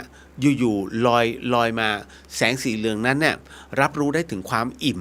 ความอบอุ่นแล้วก็ความสุขนะฮะแสงสีเหลืองนั้นมาครอบตัวเธอเอาไว้นะฮะพอถึงตรงนั้นเสร็จปุ๊บเมื่อท่านท้าวพญายมราชนั้นสืบเสาะจนรู้ว่าเธอยังไม่ถึงเวลาจึงส่งเธอกลับมายังโลกมนุษย์พอเธอฟื้นขึ้นมาเธออยู่ที่โรงพยาบาลฮะคุณผู้ฟังพออยู่ที่โรงพยาบาลเสร็จปุ๊บก็สอบถามสามีถึงที่มาที่ไปว่าฉันถามเธอจริงๆเธอไปทำพระสังฆทานให้ฉันเหรอสามีบอกใช่เพราะว่ากลัวเธอเป็นอะไรไปก็เลยขอทำพระสังฆทานให้แรงบุญจากการส่งพระสังฆทานนั้นเองถวายพระสังฆทานนั้นเองจึงทำให้เกิดเป็นประกายสีเหลืองครอบตัวเธอไว้ฮะผมถึงได้บอกไงว่าวิญญาณมิได้กินข้าวโอ้โหข้าวขาหมูยังดีเลยเนี่ย100 จานถวายเลยนะฮะพอดีสามีฉันชอบถวายพระสุดท้ายแล้วสามีในปรโลกกินหรือว่าพระกินพระสุดท้ายพระไขมันคอเลสเตอรอลสูง มรณภาพ นะคืออันนี้คือเอาพอประมาณต่อให้เขาชอบกินอะไรก็ตามแต่ท้ายสุดเขาได้เป็นรัศมีนะในการเคลือบตัวไว้นะฮะเทวดาเขาจะประกาศกันแค่ตรงนั้นตัวรัศมีว่าโอ้โหรัศมีเบ่งบานนี้แสดงว่าท่านต้องอยู่ชั้นบนแน่ๆเลยนะฮะเขาจะมีเป็นขั้นๆนะฮะอาเกตนะฮะในโลกวิญญาณไม่มีครับธนาคาร นะครับ ต่อมาเอ่อคุณกนกกรพี่เรียวมาแล้ว ครับผมนะฮะคุณนัทสวัสดีค่ะคุณเรียวสวัสดีครับผมนะฮะมาถึงทำไมเขาไม่ให้เรานอนหันหัวไปทางทิศตะวันตกใครผมเชื่อมั่นว่าเรื่องทิศต่างๆเนี่ยมีปัญหากับคนทุกคน เรื่องของการหันหัวนอน แต่สำหรับผมเองผมตอบทันทีฮะว่า ตรงไหนก็หันไปเถอะ ถ้าคุณนอนหลับเป็นเรื่องจริง นะฮะผมไม่เห็นว่าทิศตะวันตกจะเป็นภัยร้ายแรงกับใคร ทิศตะวันตกไม่มีมันไม่ได้อันตรายนะฮะมันไม่ได้เป็นภัยต่อความมั่นคงของชีวิตเข้าใจนะฮะแค่มันเป็นคำว่าตกทิศตะวันตกนั่นคืออาทิตย์ตกดินถ้างั้นถ้าเรานอนตรงนั้นชีวิตเราก็จะตกต่ำตามดวงอาทิตย์เพอเจอร์หมอดูคนไหนพูดอย่างนี้เพอเจอร์นะฮะไม่เช่นนั้นคุณต้องย้ายพระพุทธชินราชออกเลยนะพระพุทธชินราชนั้นหันหน้าไปทางทิศตะวันตกฮะพระที่สวยที่สุดในประเทศไทยนะฮะหันหน้าไปทางทิศตะวันตกนะฮะสุดท้ายแล้วยังไงคุณเคยไหมนอนหันหัวอยู่ทางทิศเหนือตื่นขึ้นมาหัวไปอยู่ทางทิศตะวันตกตกลงซวยไหมก็ไม่ซวยนะฮะเศรษฐีนามสกุลใหญ่โตเลยฮะเศรษฐีหมื่นล้านแล้วกันผมไม่บอกว่ามีใครบ้างนะฮะก็มาบอกฮะนอนดิ้นเหลือเกินนะวันนี้ตื่นขึ้นมาหัวก็ไปอยู่ปลายตีน อีกวันนึงตื่นขึ้นมาหัวก็ไปอยู่ทางนะคือมันนอนดิ้นอ่ะแล้วคุณคิดว่าเขาจะหัวเขาจะไปอยู่ทิศตะวันตกไหมมันก็มีต่อให้คุณนอนทิศตะวันตกทุกคืนด้วยสภาพห้องที่ถูกบังคับก็ไม่เป็นไรฮะคุณรู้ไหมทิศตะวันตกบางทีนะฮะเหมือนกับเลขสมมุติเลข73เนี่ย73ถ้าเป็นเลขหมายเลขโทรศัพท์คือเลขอุบัติเหตุถูกไหมฮะเลขอุบัติเหตุเลขแห่งการเจ็บป่วยดังนั้นใครถือเลขตัวนี้เอาไว้เนี่ยซวยแต่คราวนี้เลข73มิใช่ส่งผลแบบนั้นเสมอไปกับคนบางคนนะฮะ73จะเกื้อหนุนให้เป็นมหาเศรษฐีเพราะฉะนั้นเราไม่สามารถจะบอกได้เลยฮะว่าทั้งหมดทั้งมวลนั้นมันเป็นเรื่องที่ย่ำแย่จนเกินไปใช้คำหลวงพ่อชาดีไหมฮะมันบ่แน่นะฮะอันนี้ก็เลยต้องบอกเอาไว้นะครับเพราะว่าหลายคนวิตกเหลือเกินนะฮะผมก็ไม่รู้วิตกไปกับทิศตรงนี้คุณจะไปสลับทิศยังไงเหมือนกับเลข13อ่ะนะฮะคุณคิดว่าทำไมเลข13จึงเป็นเลขไม่ดีลิฟต์บางตัวนะฮะไม่มีเลข13นะฮะหรือบางตัวปิดไว้เลยฮะไม่ให้เห็นเลข13ทำไมฮะเป็นภัยต่อความมั่นคงเหรอฮะเขาเอาเงินมาให้คุณระหว่าง10ล้านกับ13ล้านคุณเอาอะไร13ล้านทำไมเอาเลขไม่ดี ใช่ไหมมันเป็นบางเขาเรียกว่าตัวจิตของคุณไปยึดเลข13มันมีที่มาที่ไปของมันนะครับเพราะฉะนั้นเนี่ยเอาเป็นว่าตัวเลขถ้าไม่ดีควรเอาออกไม่ให้อยู่ในสารระบบดีกว่าแต่บังเอิญว่ามันไม่ใช่เพราะฉะนั้นมันจึงรันไปตามลำดับของมันนะฮะ1 2 3 4 5 6 7 8 9 10 11 12 13 14ถูกไหมฮะมันต้องรันตามลำดับของมันนี่แหละนะฮะ นะผมก็ว่าผมก็สายบูนะเคลียร์สุดแล้วนะฮะนอนหลับต่อให้ทิศตะวันตกก็หลับนะฮะมันง่วงยังมาเกี่ยงทิศอีกโอเคหมดไป เก็ตนะครับทีละจุดทีละจุดแก้ให้ทีละจุดนะอย่าถามผมเรื่องตัวเลขนะพอแล้วหลุด หลุดอีกแล้วนะฮะไม่พอดีช่วงนี้ มีเพื่อนนะครับเขาอยากได้อะไรเขาจะมาสอบถามเรื่องตรงนี้ผมก็จะบอกให้นะแต่ก็เลิกดูมันไม่ใช่วิถีนะครับเพียงแต่ว่าเรามีเอาไว้แค่นั้นอาการชังหน้าทั้งที่เจอกันครั้งแรกแต่ไม่ได้คุยกันนะมันเกิดอะไรขึ้นคะคุณเคยเป็นไหมฮะอันนี้เดี๋ยว ต้องบอกก่อนคุณเคยไหมเจอกันครั้งแรก ไม่รู้จักกันเลยแต่เกลียดขี้หน้าบางทีแค่เดินสวนฮะเรื่องนี้ผมว่าหลวงพี่ภัสกรเนี่ยเคยอธิบายหลายๆคนนะเวลาถ้าใครที่เคยฟังในเรื่องของสมดุลธรรมนะถ้าจำไม่ผิดนะฮะมันจะมีเรื่องนี้ด้วยเรื่องราวตรงนี้จริงๆแล้ว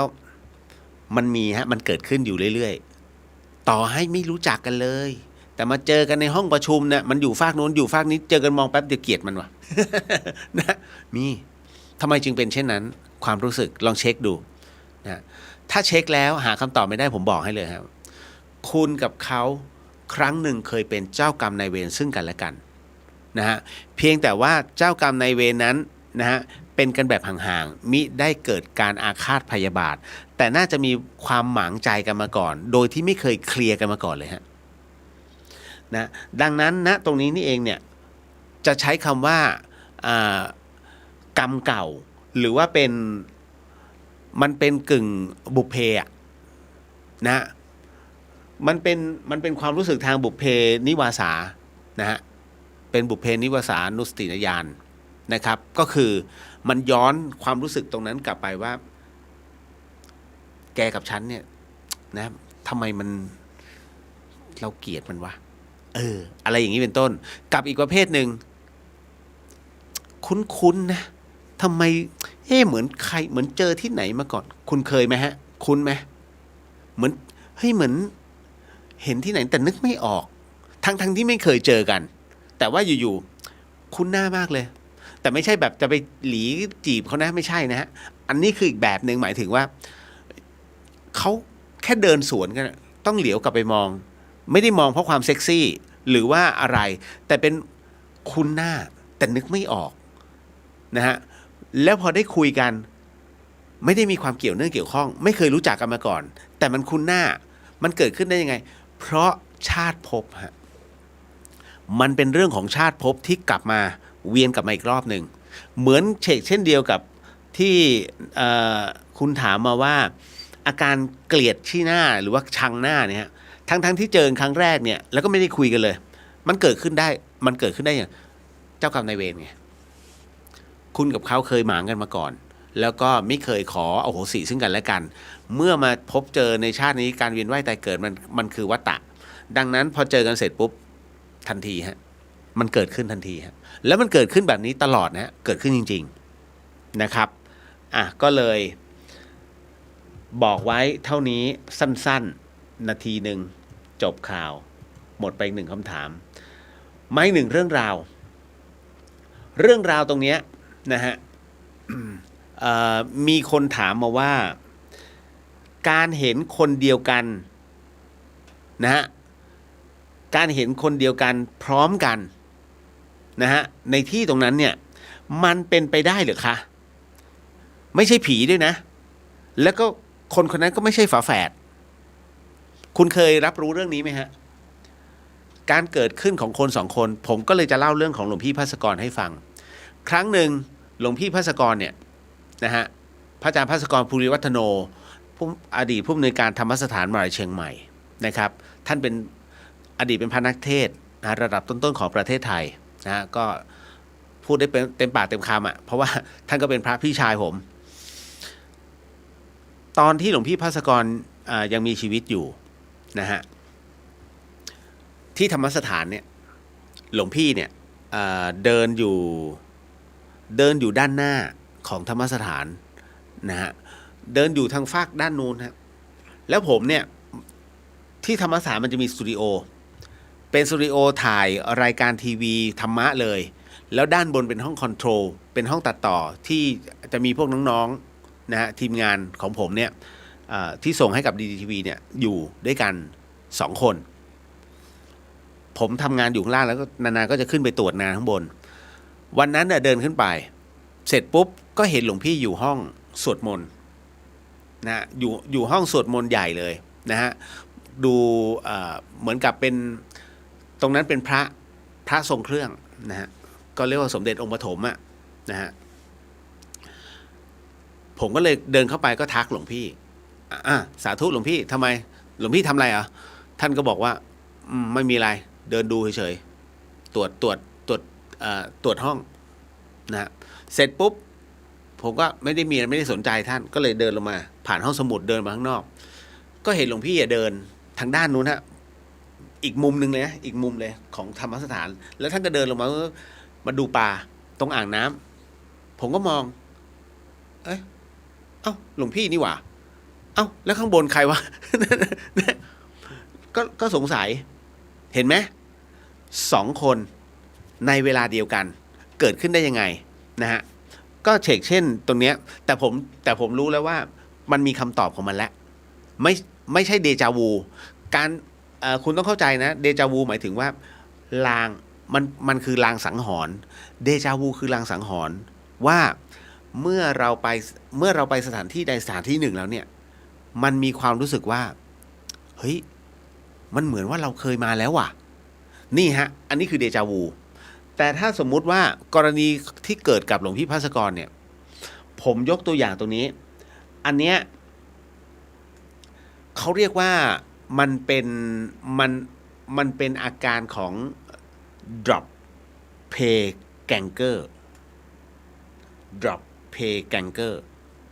ganger ตัวนี้เป็นภาษาเยอรมันมีท่านที่เข้ามาเป็นเยอรมันมันก็คือ walk นะฮะก็คือการเดินนะฮะเพราะฉะนั้นมันก็คือเหมือนกับว่าอันนี้มันเป็นเขาเรียกว่ามันเป็นปรากฏการณ์ใช้คำว่าปรากฏการณ์มันเป็นปรากฏการณ์ของ drop pay ganger เรื่องนี้เคยเกิดขึ้นมาแล้วฮะแต่ต่างประเทศจริงๆคนไทยก็เกิดขึ้นนะแต่ว่าเราไปเรียกอย่างอื่นกันซะหมดนั่นก็คือกรณีนี้เคยเกิดขึ้นกับควีนอลิซาเบธที่1นะฮะเป็นใช่ไหมเป็นราชวงศ์ทิวดอร์นะฮะอันนี้เคยเกิดขึ้นกับอลิซาเบธนะฮะพระราชินีอลิซาเบธที่1นั่นก็คือว่าหลังจากที่พระองค์นั้นนะฮะกลับมาสู่ห้องบรรทมในขณะที่เปิดนะฮะเปิดประตูเข้าไปที่ห้องบรรทมพระราชินีเนี่ยเห็นตัวเองนั่งอยู่ที่บนเตียงนอนเลยนะฮะพระองค์ท่านก็ตกใจว่าทำไมหน้าที่เจอฮะของพระองค์ท่านน่ะจึงซีดเซียวนะฮะแล้วหลังจากนั้นไม่นานนะฮะควีนอลิซาเบธที่1ก็สวรรคตนี่คือเรื่องแรกอีกเรื่องหนึ่งเนี่ยเกิดขึ้นที่ประเทศเยอรมันถ้าผมจำไม่ผิดนะเพราะว่าคนนี้ชื่อว่าเอมิลี่ชาเก้นะฮะเป็นคุณครูฮะเอมิลี่ชาเก้นี่เป็นคุณครูแล้วปรากฏว่ามันมีปรากฏการณ์ drop pay ganger เนี่ยเกิดขึ้นก็คือว่าเอมิลี่เนี่ยนะฮะในขณะที่สอนอยู่นะเด็กนักเรียนทั้งหมด49คนในห้องที่เธอสอนทุกคนเห็นเป็นเสียงเดียวกันว่าคุณครูเอมิลี่มีอีกคนหนึ่งเป็นเงาฮะซึ่งอยู่อีกข้างหนึ่งของเธอนะฮะคุณครูเอมิลี่เขียนกระดานเนี่ยเขียนยังไงก็ตามเนี่ยเงาเนี่ยนะฮะมันก็เหมือนกับเขียนตามแต่เงานั้นมันมีรูปร่างคล้ายๆกันเป็นปรากฏการณ์ drop pay ganger จนกระทั่งปรากฏว่าคุณครูเอมิลี่เนี่ยถูกผอ.เรียกไปนะเรียกไปพบคุณครูก็เลยวางช็อกลงแล้วก็ไปหาผอ.ที่ห้องนักเรียนทุกคนรับรู้หมดเลยแล้วสักพักหนึ่งนะผอ.ก็เลยสั่งให้คุณครูนั้นช่วยไปเก็บดอกลิลลี่นะฮะที่อยู่ริมสนามคุณครูก็ไปฮะครูเอมิลี่นั้นไปเก็บดอกลิลลี่ทุกคนนักเรียนก็อยู่ที่ห้องเนี่ยทั้งหมดเห็นว่าคุณครูเก็บอยู่แล้วคราวนี้ปรากฏว่าพอหันกลับมาที่หน้าห้องฮะปรากฏว่ามีคุณครูเอมิลี่คนหนึ่งนะฮะเป็น drop pay ganger อีกคนหนึ่งนะฮะกำลังถือช็อกแล้วเขียนกระดานคราวนี้พอถึงตรงนั้นเสร็จปุ๊บเนี่ย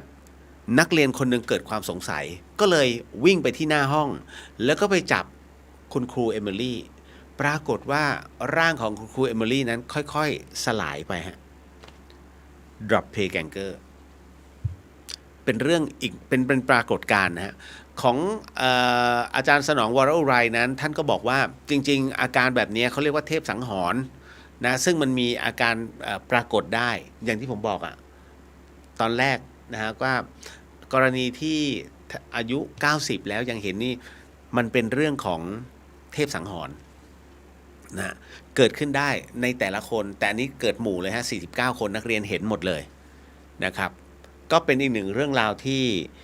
เอามาเล่าสู่กันฟังนะฮะ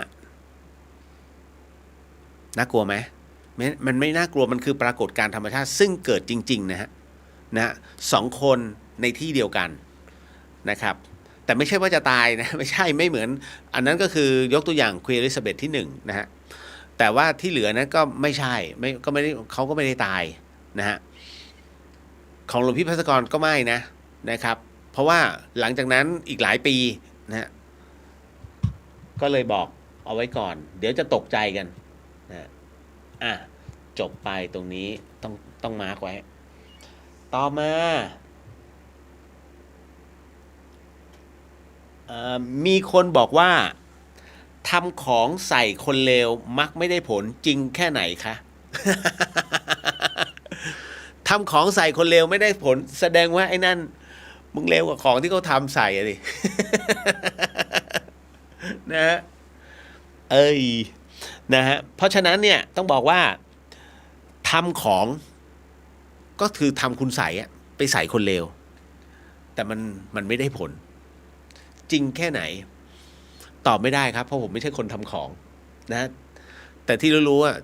ถ้าขนาดของที่ทำใส่เลวแล้วมันจะไม่เข้าคนเลวเนี่ยแสดงว่าไอ้คนนี้เลวกว่าของที่ทำ นะ เอาจริงๆมันก็จะประมาณนี้นะอันนี้ตอบไม่ได้ฮะเพราะว่าไม่รู้ไงนะไม่ใช่สายทำของผมไม่ใช่สายดำนะฮะอันนี้ก็เลยว่าไปก่อนจ้ะในต้นไม้ใหญ่นั้นจะมีเทวดาจริงหรือครับแล้วถ้าหากต้นไม้นั้นถูกโค่นเทวดาก็ตายถูกไหมครับเทวดาตายได้นะคุณนะฮะ น้องเข้ามาแซวนะฮะคุณสดานานสวัสดีครับพี่เลียวสวัสดีครับผมนะถ้ารู้สึกเขม่นเราชิงกล่าวอโหสิต่อกันในใจเลยจะช่วยบรรเทาความไม่ชอบหน้ากันได้ไหมคะทดลองหรือยังถ้าทดลองแล้วใช้ได้ผลถือว่าใช้ได้ผลแต่ถ้าทดลองแล้วใช้ไม่ได้ผลเดินหนีฮะ น้องณภัทรมนมาแววรายงานตัวค่ะกราบสวัสดีครับพี่เรียว ไม่ต้องขนาดนั้นก็ได้เริ่มเกลียดตัวเองแล้วเนี่ย กราบสวัสดีค่ะนะเมื่อกี้ถึงไหนอ๋อในต้นไม้ใหญ่นั้นมีเทวดาจริงหรือครับแล้วถ้าหากต้นไม้ถูกโค่นเทวดาตายเทวดาก็ตายถูกไหมครับเอาจริงนะฮะถามว่าเทวดานั้นมีตายไหม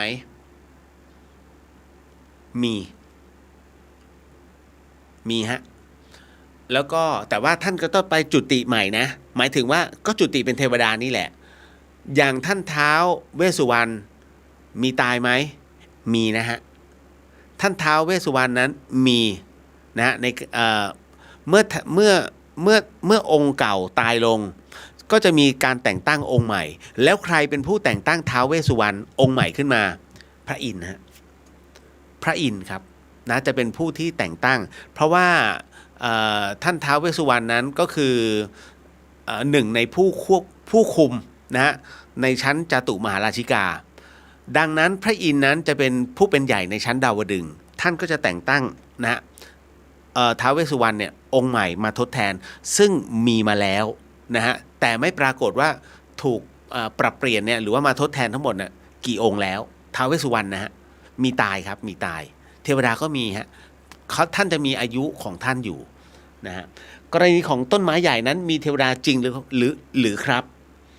เอาอย่างนี้คุณผู้ฟังครั้งหนึ่งนะฮะต้องบอกว่าองค์พระสัมมาสัมพุทธเจ้านั้นท่านได้เกิดเป็นรุกขเทวดา พระพุทธเจ้าเราเนี่ยฮะเกิดเป็นรุกขเทวดาแล้วปรากฏว่าต้นไม้นั้นที่รุกขเทวดาก็คือองค์พระสัมมาสัมพุทธเจ้าซึ่งเป็นพระโพธิสัตว์นั้นนะไปสถิตอยู่นะฮะเป็นต้นรังต้นหนึ่งซึ่งอยู่ท่ามกลางหมู่เครือญาตินะฮะเครือญาติของท่านเองนะแล้วก็เครือสาวกนะที่ณตอนนั้นท่านบอกว่าเอามาอยู่ตรงนี้มาอยู่ในหมู่เขาเรียกว่าเหมือนกับมาอาศัยอยู่วิมานนะจะอยู่ในต้นไม้เป็นกลุ่มต้นไม้ต้นรังทั้งหมดเป็นป่ารังนะพระพุทธองค์ท่านก็เป็นเทพารักษ์อยู่ตรงนั้นก็บอกบอกในเครือญาติของตัวเองนะเอามาอยู่รวมกันแล้วก็อีกหลายๆทั้งลูกน้องทั้งหมดทั้งมวลในบริวารนั้นก็มาอยู่ด้วยกันรวมกันปรากฏว่ามันก็จะมีนะเหมือนกับว่ามีผู้ที่เป็นปัจเจกไม่เชื่อไม่เอาจะไปอยู่รวมกันตรงนั้นทำไมนี่ต้นล้างต้นนี้นะฮะต้นเดียวโดดหน้าเมืองเลยฮะนะตรงนี้แหละนะฮะเดี๋ยวก็มีคนมาไหว้นะมากราบสักการะก็เข้าไปทำเป็นวิมานตรงนั้นพระพุทธองค์นั้นก็มองเตือนแล้วว่าอย่าได้เห็นแก่ลาภสักการะถ้าหากท่านไปอยู่ตรงนั้นเนี่ยท่านมัวแต่หลงระเริงตรงนั้นระวังจะเสียใจอ้าวหมาหอนข้างนอกเฉยเลยนะฮะก็ปรากฏอย่างนี้ครับคุณผู้ฟังเทวดาที่ไปสถิตอยู่ที่ต้นรังต้นเดียวเนี่ยที่อยู่หน้าเมืองไม่ฟังคำบอกของพระองค์ท่านนะฮะก็ไม่สนใจชาวบ้านเนี่ยต่างก็มาลาภสักการะบูชานะฮะต้นไม้ต้นใหญ่ต้นเทพารักษ์นี่นู่นนั่นนะเป็นการใหญ่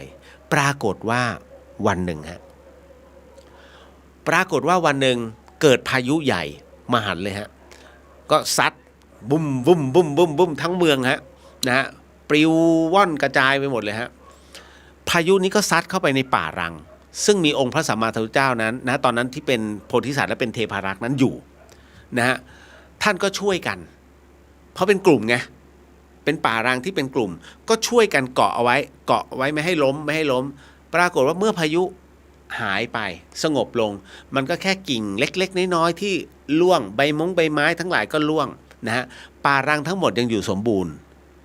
แต่หลังจากนั้นฮะท่านก็หันไปมอง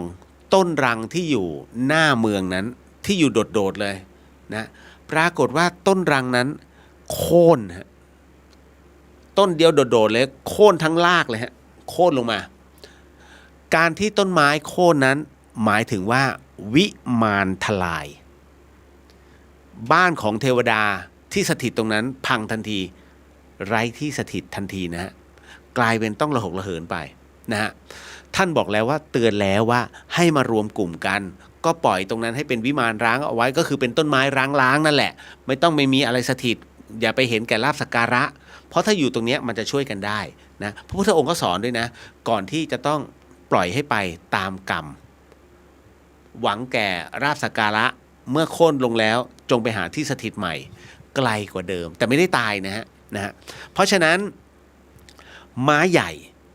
เมื่อกิ่งโค่นนะฮะเมื่อกิ่งมันโค่นลงผมใช้คำว่ากิ่งนะฮะไม่ใช่ต้นเมื่อกิ่งโค่นลงนั่นหมายถึงว่าส่วนหนึ่งของวิมานนั้นพังลงต้นไม้หนึ่งต้นนั้นนะฮะสามารถมีลุกขเทวดานั้นเข้าไปสถิตได้เนี่ยก็น่าจะประมาณสัก3-4 ตน 3-4 ท่านนะฮะที่เข้าไปสถิตอยู่ตรงนั้นนะฮะตาม Data ที่ได้รับมานะก็คืออันนี้เล่าสู่กันฟังนะฮะต้นใหญ่ๆเลยฮะประมาณ4 ตนนะ4 ท่านนะเป็นลุกขเทวดาถ้าต้นไม้ที่กำลังเริ่มเติบโตนั้นน่ะยังไม่มีแต่ถ้าเมื่อไหร่ก็ตามที่หยั่งรากและมีความแข็งแรงเกิดขึ้นนะฮะอารมณ์ว่ามีความแกร่งเกิดขึ้นเริ่มจะมีฮะก็จะมีเทวดาที่ใหม่ๆเข้ามานะฮะเป็นลุกขเทวดาใหม่ๆมาสถิตนะเพราะฉะนั้นก็คือสร้างวิมานอยู่ณตรงนั้นคำตอบตรงนี้น่าจะชัดเจนนะว่าในต้นไม้ใหญ่นั้นนะฮะมีจริงหรือเปล่าเรื่องราวตรงนี้นะครับผมก็เลยยกตัวอย่างนะฮะที่ได้บอกออกไปนะฮะแต่ถ้าอันนี้อีกอันหนึ่งก็คือว่าถ้ากิ่ง นะมันถูกโค่นลงต้นถูกตัดลงวิมานพังไปไหมวิมานก็ยังไม่พังเอ้าทำไมพี่เลียวก็ไหนบอกว่ากิ่งหักส่วนหนึ่งก็พังนะถ้าต้นมันถูกตัดไปวิมานก็ต้องพังสิวิมานน่ะนะฮะจริงๆแล้วเขาเรียกว่ามันบันดาลใหม่ได้ตราบใดก็ตามที่ยังไม่ขุดตอออกวิมานสามารถยังอยู่ตรงนั้นได้เทวดาสามารถสถิตอยู่ที่ตอนั้นได้แต่ถ้าเมื่อไหร่ก็ตามขุดไปทั้งตอเหมือนกับต้นรางต้นใหญ่ที่โค่นมาทั้งรากเลยนั่นคือตอพังมาหมดแล้วอันนั้นเรียบร้อยก็ต้องหาที่อยู่ใหม่นะฮะนั่นคือที่มาที่ไปนะครับของตรงนี้นะฮะต่อมาเคลียร์นะ กลัวไม่เคลียร์ ผมพยายามจะไปเนิบๆไปเนิบๆนะฮะนาสารธรรมเจอบ่อยทำไว้หลายคน นะฮะเอาละต่อมาเดี๋ยวนะครับตึ๊ดเรื่องพระมาลัยเดี๋ยวเก็บไว้ก่อนนะฮะเพราะว่าก็มีหลายท่านอยากให้เล่าอีกรอบหนึ่งนะฮะหลานทำโถใส่กระดูกแตกนะฮะเดี๋ยวเรื่องของอาจารย์ทอเรียงนะครับเดี๋ยวเล่าให้ฟังหลานทำโถใส่กระดูกแตกตกแตกแล้วรถมาทับซ้ำอีกแบบนี้เราจะทำยังไงดีครับโอ้โหตีมือเลยไม่ใช่ไม่มีนะแต่ว่าผมจะบอกว่าอันนี้คุณผู้ฟังเข้าใจนะฮะหลังจากที่เผาเป็นที่เรียบร้อยแล้วเอาเท่ากระดูกใส่โถอะไรเป็นที่เรียบร้อยแล้วนะแล้วเดินข้ามถนนนะครับปรากฏว่าโถนั้นหลุดมือตกพื้นแตกในขณะเดียวกันก็มีรถเข้ามาขวักไขว่นี่แหละก็ทับกระดูกนั้นไปด้วยติดล้อเข้าไปด้วยบางส่วนต้องมานั่งกอบกันกลางถนนโบกรถอันตรายเนาะนะฮะตรงนี้เนี่ยจะทำยังไงดีครับเก็บกระดูกสิครับเก็บเท่าที่เก็บได้นะฮะแล้วจะยังไงต่อคืออย่างนี้ฮะการที่เรานำเท่าอัฐิของผู้วายชนนะเอาเก็บนะเอาไปเพื่ออะไรอันนี้ต้องดูวัตถุประสงค์เราก่อนนะว่าท่านเอากลับไปเพื่อบรรจุหรือว่าเพื่อไปลอยอังคารแต่ท้ายที่สุดแล้วเนี่ยนะกระดูกส่วนใหญ่ก็จะเขาเรียกธุลีสู่ธุรีเนาะเพราะเป็นธาตุดินนะครับเพราะฉะนั้นตรงนี้เนี่ยการที่โถมันตกแตกกระดูกก็ตกไปด้วยแล้วก็รถก็ดันทับไปด้วยอย่างเงี้ยฮะมันก็คือมันเป็นจังหวะเหมาะที่ถูกคัดแล้วว่ามันต้องตรงเนี้ยแล้วก็ต้องไปแล้วตามลูกล้อนะฮะเก็บเท่าที่เก็บได้แล้วก็เอาไว้ทำบุญก่อนแล้วที่เหลือจะโปรยนะจะโปรยสู่อากาศจะเอาลอยน้ำนะฮะหรือว่าจะเอาฝังแล้วแต่นะครับหรือว่าจะเอาเก็บนะเอาไว้ในโกฏนะก็ได้ครับไม่สะเทือนฮะไม่สะเทือนถึงวิญญาณเขาไม่มาถึงมึงเก็บกระดูกไม่ดีเนี่ยถูกทับซะเนี่ยมือแวนเลยไม่มีฮะวิญญาณส่วนวิญญาณท่านไม่รับรู้แล้วก็คือเปลี่ยนแล้วท่านเปลี่ยนภพภูมิเพราะว่าร่างเนี่ยสังขารแค่จิตมาอาศัยอยู่วันหนึ่งที่อย่างผมเนี่ยหัวใจผมใช้ได้3 ห้องถูกไหมฮะวันหนึ่งที่ถึงวาระของผมทุกคนมีวาระนั่งอยู่เนี่ยผมอึกไปก็มีนะจัดรายการอยู่เนี่ยเมื่อ 5-6 ปีที่แล้วนะฮะจัดรายการอยู่เนี่ยถามพระอาจารย์ได้ผมฟุบนี้เลยฟุบคาโต๊ะเลยฮะเมื่อ4 ปีที่แล้วเพราะว่าตอนนั้นเหนื่อยมากแล้วก็อยู่ๆมันช็อตพระอาจารย์ยังตกใจเลยท่านก็รีบเดินเข้ามาดูท่านก็ถามเป็นยังไงบ้างนะฮะไหวไหมโอ้ท่านใส่ใจขนาดนั้นนะฮะผมก็เลยบอกแป๊บหนึ่งครับพระอาจารย์เพราะว่ามันเหมือนกับอยู่ๆมันช็อตไปเลย ผมก็เลยบอกวันหนึ่งถ้าผมจัดรายการแล้วผมตายคาไมค์อย่างเงี้ยผมว่าอาจารย์ดังฮะ 104.5 ดังนะดีเจชื่อดังจัดรายการตายคาไมค์ นะฮะมันต้องมีวาระแล้ววาระนั้นเนี่ยเมื่อมาถึงนะนั่นคือหมายถึงว่าร่างนั้นใช้ไม่ได้แล้วจิตก็ต้องไปหาที่ใหม่ก็ต้องหาแดนเกิดผมยังไม่นิพพานหรอกมันยังมีอะไรหลายอย่างที่เรารับรู้ว่าเรากำลังทำอยู่นะฮะดีไม่ดีมันปะปนเปกันไปนะฮะเพราะฉะนั้นในสิ่งที่เราทำนะฮะเราทำเนี่ยด้วยจิตอันเป็นกุศลแต่บางอย่างเนี่ยที่เราผิดพลาดคุณกิ้งกือมันเดินผ่านเนี่ยแล้วคุณมองไม่เห็นเตะปุ้งไปขมวดนะฮะแล้วรถทับอีกแบบเอ้าฉันเป็นต้นเหตุให้กิ้งกือถูกรถทับแบนอะไรอย่างเงี้ยเป็นต้นมันก็มีฮะนะฮะเพราะฉะนั้นเนี่ยทุกสิ่งอันนะให้มันเป็นไปตามกฎของมันนะดีที่สุดนะครับเอาละเพราะฉะนั้นเนี่ยก็เก็บนะเก็บเข้าโถโถแตกไปแล้วนี่หว่านะก็เก็บเท่าที่เก็บได้ฮะแล้วไปทำพิธีต่อนะฮะการที่พระสงฆ์จะไปร่วมสังฆกรรมกับคนต่างชาตินั้นสามารถทำได้ไหมทำได้ไหมเอ้าโอ้โหพอดีเลยพระอาจารย์ไม่อยู่ถ้าพระอาจารย์อยู่จะให้พระอาจารย์ช่วยชี้แนะดูก่อนพระอาจารย์ออกไปแล้วนะฮะพระอาจารย์ชาตรีนี่ไงเหมือนกันเลยปูตินนับถือคริสต์นะฮะแล้วท่านเป็นผู้สอนสังฆกรรมไงประธานาธิบดีปูตินอยากรู้ว่าเขาทำสมาธิกันยังไงนะฮะพระอาจารย์ชาตรีก็เลยสอนให้นะวิธีการนั่งสมาธิปูตินจึงใช้เวลาอย่างเราใช้เวลา1 เดือนปูตินใช้เวลาค่อนปีฮะในการนั่งสมาธิเพราะปูตินเขามีเรื่องคิดเยอะทำนู่นทำนี่เยอะมันจึงมีการรบกวนขึ้นมากว่าจะทำสมาธิได้ใช้เวลามากกว่าเราชาวพุทธแต่เขาไม่ได้นับถือพุทธไงเพราะฉะนั้นอันนี้ถามว่าเป็นการทำสังฆกรรมใช่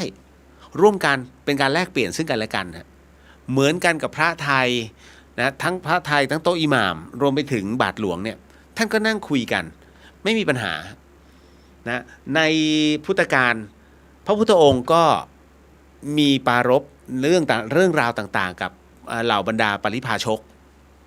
นะฮะเพราะฉะนั้นก็ยังมีพวกข้าหบดีพวกพ่อค้าเนี่ยมานั่งเป็นพยานเยอะแยะก็ทำได้นะฮะคือถ้าไม่ได้ไปเหมือนกับว่าไปกราบไหว้นะฮะหรือว่าไปนับถือเหมือนกับเป็นอีกหนึ่งบุคคลสำคัญที่มีความเคารพยิ่งนะฮะกับการเจริญสมาธิของเราหรือว่าตัวจิตของเราเนี่ยนะฮะถ้าไม่มีผลไม่มีปัญหาหรอกนะฮะได้อยู่คุณนับบอกว่าวันนี้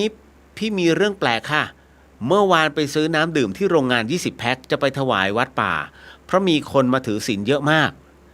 พอตอนเช้าวันนี้ปวดท้องเหมือนท้องเสียเข้าออกห้องน้ำตลอดเลยฮะ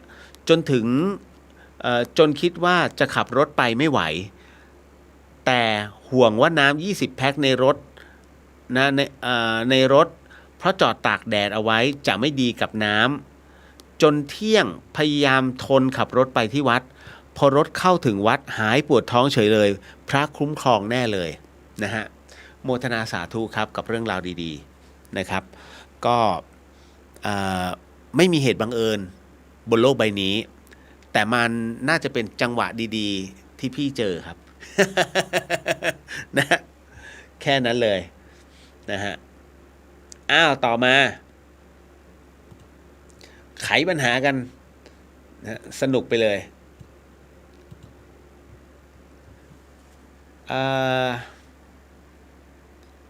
พี่คะแล้วกรณีที่วัดไล่ที่พวกเรานี้เราควรจะทำอย่างไรดีประท้วงประจานดีไหมคะหรือเราจะเรียกร้องให้ใครกับใครได้บ้างไปปรึกษาทนายความทนายก็ไม่รับค่ะเมื่อวานนี้ผมพูดถึงในเรื่องของวัด วัดทำการไล่ที่ไม่ใช่ไล่ที่หรอกอย่าใช้คำนั้นใช้คำว่าท่านกำลังสำรวจว่าอาณาเขตบริเวณของวัดนั้นน่ะมันมีพื้นที่มากน้อยแค่ไหนซึ่งท่านสำรวจนั้นท่านไม่อยากทำเพราะรู้ว่าเมื่อทำแล้วเนี่ยกระทบชาวบ้านที่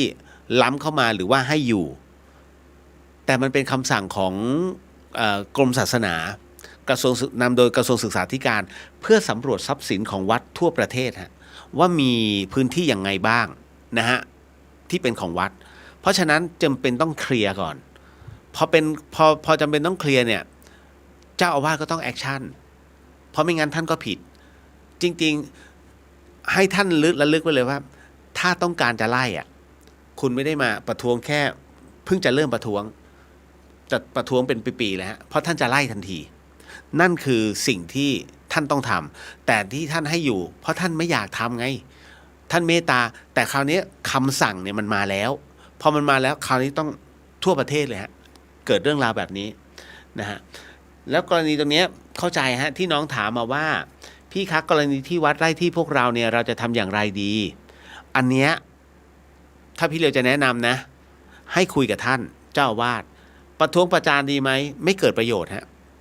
คุณเคยเห็นไหมว่าฉุนเฉียวแค่ไหนแล้วไปตะคอกมีอะไรดีขึ้นไหมฮะไม่มีร้อนทั้งคู่มีแต่พังกับตายถูกไหมฮะที่ข้างถนนริมถนนเนี่ยเพราะว่าอีกคนนึงก็ร้อนอีกคนนึงก็ร้อนนะเพราะฉะนั้นรับฟังให้เขาระบายเต็มที่เลยแล้วก็งั้นเดี๋ยวพอเขาระบายเต็มที่เสร็จงั้นสบายใจแล้วใช่ไหมครับนะเรามาคุยกันด้วยเหตุผลกันก่อนไม่คุยต้องรอว่าของไฟมันยังไม่ดับนะมันยังมีเชื้ออยู่เราก็เพิ่งอย่าไปจุดเช่นเดียวกันอย่าประท้วงหรือว่าประจานเลยฮะอันที่หนึ่งมันเป็นกรรมจริงๆฮะทำไมพี่เลียวจึงบอกว่าเป็นกรรมเราจะเรียกร้องใครได้บ้างไปปรึกษาทนายก็ไม่รับก็นี่ไงทนายยังไม่รับใครมันจะไปฟ้องใครมันจะไปรับว่าความให้กับคนที่บุกรุกในที่ของเจ้าของเขาถูกไหมฮะมันมีแต่แพ้กับแพ้เขาก็เสียชื่อไงเขาจึงไม่รับนะฮะเราจะไปร้องเรียนกับใครได้บ้างร้องเรียนกับกรมศาสนาเลยช่วยหยุดได้ไหมเรื่องของการตรวจสอบทรัพย์สินของวัดแค่นั้นเลยเพราะมันสะเทือนพวกหนูค่ะนะฮะเพราะวัดต้องไล่ที่พวกหนูออกไปก่อนต้องไล่ก่อนเขาต้องเคลียร์กันทั้งหมดฮะแล้วใครที่เข้ามาอยู่เป็นรายๆเนี่ยคราวนี้เขาจะมีเหมือนกับเป็นบันทึกแล้วก็เป็นบันทึกเช่าเพราะว่าจริงๆไม่ได้ใจร้ายหรอกถามว่าเขาทำถูกไหมมันก็ถูกสมมุตินะฮะคุณมีไร่อยู่2 ไร่นะฮะยังไม่ได้ทำอะไรเลยไม่มีเวลาทำเป็นลงไปทำไร่แต่บ้านก็อยู่ตรงนั้นนะวันหนึ่งมีบุคคลนะมาขออาศัยเพราะว่าไร้บ้าน2 ครัวเรือนมองดูแล้วก็ได้ชั่วคราวนะชั่วคราวได้ชั่วคราวแต่ปรากฏว่าคำว่าชั่วคราวกลายเป็นชั่วโคตรเพราะว่าอะไรฮะปรากฏว่าเจ้าของบ้านตายลูกยังเป็นวัยรุ่นอยู่ไม่ค่อยสนใจแต่พอโตขึ้นปุ๊บรับรู้แล้ว2 คนนี้เข้ามาแล้วความเข้าใจว่าน่าจะเป็นการตกลงกันระหว่างพ่อน่าจะให้อยู่ถาวรความคลาดเคลื่อนเกิดขึ้นแล้วเห็นไหมฮะมันจึงกลายเป็นความคลาดเคลื่อนนะแต่จริงๆแล้วถามว่าไอ้2 ไร่ยังเป็นของบ้านหลังนี้ใช่แต่ถ้าไปไล่ตอนเนี้ยไล่แล้วก็ต้องทะเลาะกันนี่ไงอารมณ์เดียวกันฮะเพราะว่ามันไม่ใช่ที่ของเราแต่เราใจเราไปยึดติดตรงนั้นอันนี้เข้าใจนะผมก็ไม่รู้ว่ากรมศาสนานั้นเขาจะให้ทำเพื่อแต่มันก็เขาก็บอกเหตุผลแล้วมันเช็คทรัพย์สินของวัดไงนะฮะลองร้องตรงนั้นก่อนถ้าคุณไปร้องในเรื่องของไม่ว่าจะเป็นยุติธรรมจังหวัดนะฮะหรือว่าในหน่วยงานใดก็แล้วแต่นะฮะเขาก็จะมาถามวัดก็ต้องตอบแบบนั้นแล้วเขาก็จะหน้าหงายเหมือนเดิมเพราะว่ามันเป็นคำสั่งนะฮะแค่นั้นเลยมันยากเหลือเกินตรงนี้แต่ถ้าคุณไปบอกกรมศาสนาหรือว่ากระทรวงศึกษาเนี่ยไปร้องถึงคณะรัฐมนตรีช่วยหาพื้นที่ให้พวกเราหน่อยได้ไหมที่มาลุกเพื่อที่ได้อยู่ชั่วคราวแล้วค่อยต่อรองกับเจ้าอาวาสหลังจากที่บันทึกเสร็จเรียบร้อยแล้ว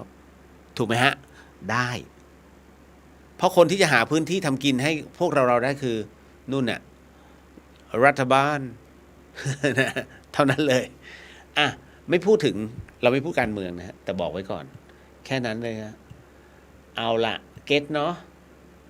ก็เห็นใจนะทุกท่านแต่มันเป็นหน้าที่จริงๆนะฮะพี่เรียวการที่เราฝันถึงคนตายคือฝันถึงปู่แล้วแกมาฉุดให้หนูไปอยู่กับแกบอกว่า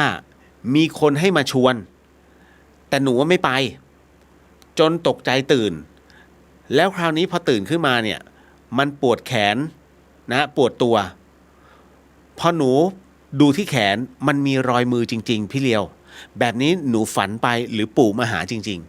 ๆคุณผู้ฟังเข้าใจใช่ไหมฮะน้องเขาเล่าเรื่องตัวนี้มาว่าน้องเขาฝันถึงคุณปู่ที่ตายไปแล้วนะมาฉุดมาดึงมือไปเนี่ยแล้วบอกว่ามีคนให้มาชวนคำถามคือใครวะ ถูกไหมฮะมีคนให้มาชวนแต่หนูไม่ไปจนตกใจตื่นแต่เพราะไอ้ตอนที่ตื่นมาเนี่ยมันปวดทั้งตัวปวดทั้งแขนมันเหมือนกับฝันว่ายื้อยุดฉุดกระชากกันเนี่ยแล้วพอมาดูที่แขนมันเป็นรอยนิ้วมือน้องจึงมีข้อสงสัยว่าอันนี้มันคือความฝันหรือว่ามันคือปู่มาจริงๆจิตอาวรณ์ธาตุกำเริบกรรมบันดาลความฝันนะฮะเกิดด้วย4ประการกรรมบันดาลนะฮะเทพสังหรณ์จิตอาวรณ์ธาตุกำเริบ4อย่างอันนี้มันประกอบไปด้วยจิตอาวรณ์กับธาตุกำเริบนะผสมกันเพราะว่าในส่วนของคุณปู่ที่ตายไปแล้วมันมี Data เนี่ยของน้องเนี่ยยังมีความรู้สึกนะตรงนั้นอยู่นะฮะแล้วธาตุกำเริบหมายถึงว่ากำลังแรงที่อ่อนลงแล้วความอ่อนเพลียที่คุณหลับลงไปนะมันทำให้เข้าสู่ภวังค์แล้วก็ไปฝันถึงตรงนั้นกรณีที่มันเกิดขึ้นเป็นรอยนิ้วมือเนี่ยที่ตัวนั้นถามว่ามันเป็นความฝันหรือเป็นความจริง2 อย่างรวมกันเพราะตัวจิตนั่นแหละมันทำให้คุณเข้าไปอยู่ในความฝันแล้วเกิดฉุดกระชากลากถูจริงๆนะฮะแล้วคุณหลุดไปจริงๆถูกคุณปู่ดึงจริงๆนะฮะรอยนิ้วมือปรากฏขึ้นได้ไหมไปตามวาระจิตแต่ในขณะเดียวกันจำได้ไหมฮะที่หลวงพี่ภัสกรบอกนะฮะระหว่างตรงไหนที่เป็นความฝันตรงไหนที่ตรงไหนคือเรื่องจริงตรงไหนคือมายาคำว่ามายาหมายถึงโลกแห่งความฝันฮะกรณีของน้องเนี่ยน้องฝันเนี่ยคือฝันแล้วสามารถตื่นได้นี่คือ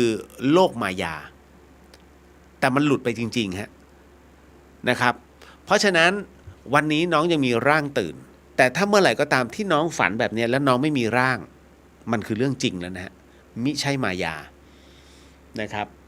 ก็เลยบอกเลยว่าอันเนี้ย2 อย่างประกอบการน้องฝันจริงๆฮะฝันถึงคุณปู่จริงๆนะครับส่วนว่ามีคนให้มาชวนเนี่ยอันนี้ตอบไม่ได้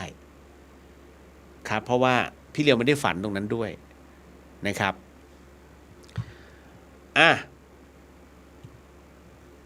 มีคำถามมาฮะว่ากรณีของพระมาลัยนะผมขอเล่าอีกเรื่องนึงเนาะนะฮะเป็นเรื่องดีๆบ้างแล้วกันนะเพราะว่า มีหลายท่านฟังไม่ทันแล้วมันขาดตอนคือจริงๆแล้วในเรื่องของพระมาลัยเนี่ยฮะต้องบอกที่ผมต้องบอกว่าพระมาลัยนั้นเป็นใครเรื่องราวตรงนี้เป็นเรื่องราวที่เกิดพระมาลัยนั้นเป็นพระนะฮะที่ถูกเรียบเรียงโดยชาวศรีลังกานะฮะคือณตรงนี้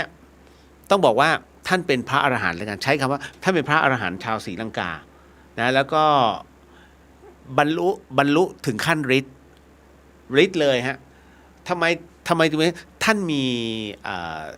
พระโมคคัลลานะเนี่ยเป็นไอดอลนะคือพระโมคคัลลานะถือว่าเป็นเอตทัคคะนะฮะเรียกว่าเป็นเอตทัคคะเนี่ยเพราะว่าพระโมคคัลลานะเป็นพระรูปแรกเลยที่ทรงฤทธิ์แล้วก็สามารถไปถึงในส่วนของนรกภูมิโลกมนุษย์และสวรรค์ได้ไปโปรดทั้งหมดทั้งมวลเช่นกันแต่ว่า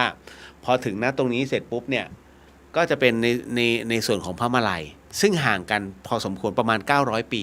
ถ้าจำไม่ผิดนะฮะระหว่างพระโมคคัลลานั้นหลังจากที่นิพพานไปแล้วนะ900ปีเนี่ยจึงเกิดพระมาลัยขึ้นมาพอพระมาลัยเนี่ยขึ้นมาเสร็จปุ๊บเนี่ยรับรู้เรื่องของทั้งหมดทั้งมวลนะท่านทรงพยานรับรู้ในเรื่องของที่มาที่ไปของพระโมคคัลลานะซึ่งเป็นไอดอลของท่านนะก็อยากรู้นะว่าในนรกนั้นเป็นแบบไหนนะถ้าสัตว์นรกนั้นถูกทรมานแบบนั้นเนี่ยก็น่าสงสารพระมาลัยนั้นจึงลงไปที่นรกเลยฮะทำการแสดงปฐมเทศนาก็คือขออภัยไม่ให้ปฐมเขาเรียกแสดงพระธรรมเทศนานะโปรดสัตว์นรกทั้งหมดในนรกนะตอนนั้นเนี่ยฮะจนกระทั่งทั้งหมดทั้งมวลไม่ใช้คำว่าเกือบทั้งหมดทั้งมวลนั้นเปลี่ยนภพภูมิขึ้นสวรรค์ทันทีแล้วใครล่ะที่ไม่สามารถจะเรียกว่าไปขึ้นสู่สวรรค์ชั้นบนได้ก็พวกที่ทำอนันตริยกรรมไงฮะอนันตริยกรรมหมายถึงว่าการที่ทำโทษนะอย่างร้ายแรงนั่นก็คือว่าเหมือนอะไรนะฆ่าพ่อฆ่าแม่ฆ่าพระอรหันต์ทำพระพุทธเจ้าเป็นห่อเลือดแล้วก็ทำสงฆ์แตกแยกคือสังฆเพศนะฮะทำสงฆ์แตกแยกพวกนี้คืออนันตริยกรรมไม่ได้ผุดไม่ได้เกิดแน่ๆเพราะอยู่ตรงนั้นดังนั้นพระมาลัยจึงไม่สามารถจะโปรดคนทั้งเขาเรียกพูดทั้ง5ชนิดนี้ได้นะหลังจากนั้นเนี่ยต้องบอกก่อนเลยว่ากรณีของพระมาลัยเนี่ยนะฮะเรื่องราวของพระมาลัยนั้นจะถูกพูดถึงเนี่ยในประเทศไทยกับประเทศลาวสองที่เท่านั้นนะพม่านั้นอาจจะน้อยลงหน่อยนะฮะเพราะฉะนั้นการที่พระมาลัยนั้นลงไปโปรดนะฮะผู้วายชนทั้งหมดทั้งมวลนั้นนะครับในนรกนะฮะมันก็เลยทำให้ทุกครั้งไปเมื่อมีผู้วายชนเกิดขึ้นบทที่สวดนั้นจึงเป็นบทของพระมาลัยฮะครูฟังสามารถรับรู้ได้ถ้าเปิดหีบธรรมแต่กราบก่อนนะหีบพระธรรมจะมีหีบเล็กๆตอนที่คุณสามารถดูได้ถ้าตามที่งานศพตรงหน้าพระ4รูปนะฮะจะมีตู้พระธรรมนะอันนั้นนะฮะข้างในเนี่ยมีคัมภีร์เป็นพระมาลัยนะเป็นพระมาลัยคำหลวงอยู่ตรงนั้นเลยแล้วบรรยายบทของในนรกสภาพนรกทั้งหมดนั้นเป็นยังไงทุกขุมเพราะพระมาลัยนั้นไปมาหมดแล้วก็ไปโปรดทุกขุมนะฮะแต่ต้องบอกว่าด้วยตรงนั้นนั่นเองนะฮะหลังจากที่พระมาลัยนั้นไปโปรดญาติโยมขออภัยไปโปรดสัตว์นรกนะหรือว่าสัมภเวสีทั้งหมดทั้งมวลในนรกทุกขุมแล้วเป็นที่เรียบร้อยนะฮะจะครบก็ยัน15ชั้นดินแล้วพอขึ้นมาข้างบนปุ๊บปรากฏว่าพระมาลัยนั้นท่านเจอชายผู้ยากไร้ชายผู้เป็นยาจกคนหนึ่งนะฮะชายผู้เป็นยาจกคนนี้รู้ว่านี่คือพระมาลัยก็เลยอยากจะทำบุญก็เลยพยายามลงไปเก็บดอกบัวนะฮะเล็กๆน้อยๆนะฮะแต่มันก็ช้ำแต่ว่าก็ถวายพระมาลัยแบบช้ำๆนั่นแหละนะก็ถวายตรงนี้และอธิษฐานนะฮะถวายดอกบัวแก่พระมาลัยว่าขออานิสงส์ตรงนี้ของทานอันนี้จงเป็นภาระปัจจัยให้เขานั้นพ้นทุกข์กับความยากจนพระมาลัยนั้นก็โมทนาสาธุก็รับดอกบัวนั้นไว้ในขณะเดียวกันนะตอนนั้นเองหลังจากที่พระมาลัยนั้นก็ตระหนักแล้วว่าในนรกก็ไปโปรดแล้วบนโลกมนุษย์ญาติโยมก็มีมาถวายแล้วไปโปรดบนสวรรค์บ้างท่านก็เลยขึ้นไปบนสวรรค์ไปถึงสวรรค์ชั้นดาวดึงส์ฮะปรากฏว่าพระมาลัยนั้นนำเอาดอกบัวที่ได้จากชายยาจกคนนี้นำไปกราบสักการะไปกราบสักการะเรียกว่าเป็นกลุ่มเกษาของพระโพธิสัตว์นะก็คือพระโคดมของเจ้าชายสิทธัตถะตอนนั้นตอนที่ตัดผมนะริมฝั่งแม่น้ำนะแล้วก็เทวดาก็เลยขอปล่อยผมนั้นเนี่ยเอาขึ้นมานะไว้ที่เจดีย์สถูปเจดีย์จุฬามณีนะตรงนั้นเลยนะก็เลย เป็นที่สักการะของเหล่าทวยเทพเทวดานะตรงเกตโมลีตรงนั้นนะคุณผู้ฟังหลังจากนั้นเองพอพระมาลัยนั้นนำเอาดอกบัวนะฮะชายาจกคนนั้นนะไปสักการะเป็นที่เรียบร้อยพระองค์นั้นยังได้พูดคุยไม่ว่าจะเป็นพระอินทร์ก็ไปคุยนะฮะก็ไปจนถึงได้เข้าไปสักการะก็คือพระศรีอริยเมตไตรณตรงนั้นนะรวมไปถึงพระพรหมท่านได้สนทนาหมดเลยฮะแม้กระทั่งคีย์มันไปอยู่ตรงที่ตรงที่พระมาลัยนั้นได้สนทนานะฮะแล้วก็เอาพูดง่ายๆได้คุยกับพระศรีอานก็คือได้คุยกับพระศรีอริยเมตไตรนะท่านก็บอกว่าเหมือนกับให้สั่งเอาไว้ว่าให้มนุษย์นั้นสะสมความดีนะครับแล้วจะได้มาอยู่ในสมัยเดียวกับท่านนะครับพระองค์ท่านนะพระมาลัยจึงเก็บคำเนี่ยฮะเอามาแล้วก็ถ่ายทอดนะให้ทุกผู้ทุกนามนั้นได้ประกอบในเรื่องของกรรมดีนะไม่ว่าจะเป็นทำบุญสุนทานนะเพราะฉะนั้นเนี่ยก็มีโอกาสใครที่สะสมบุญบารมีก็สามารถจะไปประสบโอกาสตรงนี้ไปเกิดในสมัยของพระศรีอริยเมตไตรนะฮะแน่นอนที่สุดในสมัยนั้นเนี่ยนะครับหลังจากที่ผ่านพุทธธันดรไปนะฮะเมื่อเกิดในสมัยของพระศรีอริยเมตไตรตรงนั้นเนี่ยชายหญิงจะเท่ากันหมดสวยนะหล่อเหมือนกันหมดเพราะเป็นผู้มีบุญทั้งนั้นที่มาเกิดเป็นช่วงของวิทยาศาสตร์กับพุทธศาสตร์นั้นมาบรรจบเป็นที่เรียบร้อยไร้ข้อกังขาทุกประการก็จะมาเกิดณตรงนั้นนั่นเองนะฮะคร่าวๆนะตรงนี้เกี่ยวกับพระมาลัยหมดเวลา เดี๋ยวพรุ่งนี้มาต่อใหม่นะฮะเอาละครับขออนุญาตส่งบุญนะครับให้กับคุณผู้ฟังนะฮะสาธุนะครับก็สิ่งหนึ่งสิ่งใดที่ผิดพลาดพลั้งไปต้องขอสิกรรมณที่นี้ไม่ได้ตั้งใจหรือมีเจตนาก็ขอมอบไอ้ส่งผลบุญในค่ำคืนนี้ถวายแด่องค์พระสัมมาสัมพุทธเจ้าทุกๆพระองค์พระธรรมเจ้าทุกๆพระองค์พระอริยสังฆเจ้าทุกๆพระองค์พระอสีติมหาสาวกเจ้าทุกๆพระองค์พระอรหันตสาวกเจ้าทุกๆพระองค์รวมถึงพรหมเทพเทวดาทั้งหลายสรรพสัตว์สรรพวิญญาณทั้งหลายสรรพเจ้ากรรมนายเวรทั้งหลายทั้งปวงรวมไปถึงพ่อแม่ครูบาอาจารย์ทั้งหมดทั้งมวลของข้าพเจ้าเองรวมไปถึงคุณผู้ฟังทุกท่านก็ขอให้ได้รับไอ้ส่งผลบุญในค่ำคืนนี้ด้วยเช่นกันขอมอบไอ้ส่งผลบุญในค่ำคืนนี้ถวายแด่องค์หลวงพี่ภาสกรภูริวัฒโนก็ขอให้ได้รับไอ้ส่งผลบุญในค่ำคืนนี้ด้วยเช่นกันครับขอมอบไอ้ส่งผลบุญในค่ำคืนนี้ให้กับผู้ฟังที่ฟังในช่อง FM 104.50 เมกะเฮิรตซ์ทั้งจังหวัดเชียงใหม่แล้วก็จังหวัดใกล้เคียงรวมไปถึงคุณผู้ฟังที่ฟังในช่อง YouTube ของวัดฝายหินแล้วก็ Facebook ของวัดฝายหินก็ขอให้ได้รับไอ้ส่งผลบุญในค่ำคืนนี้ด้วยเช่นกันครับขอมอบไอ้ส่งผลบุญในค่ำคืนนี้ให้กับคุณผู้ฟังที่ฟังในช่องพุทธิสิทธิ์รัตนสมบูรณ์นะฮะแล้วก็เรียวเดอะเฮียนก็ขอให้ได้รับไอ้ส่งผลบุญในค่ำคืนนี้ด้วยเช่นกันขออนุญาตนะครับแผ่เมตตาให้กับทุกท่านแล้วก็ทุกๆคนฮะสาธุ ยะถาวาริวหาปุราปริปุเรนติสาครังเอวะเมวะอิโตตินังเปตานังอุปกปติ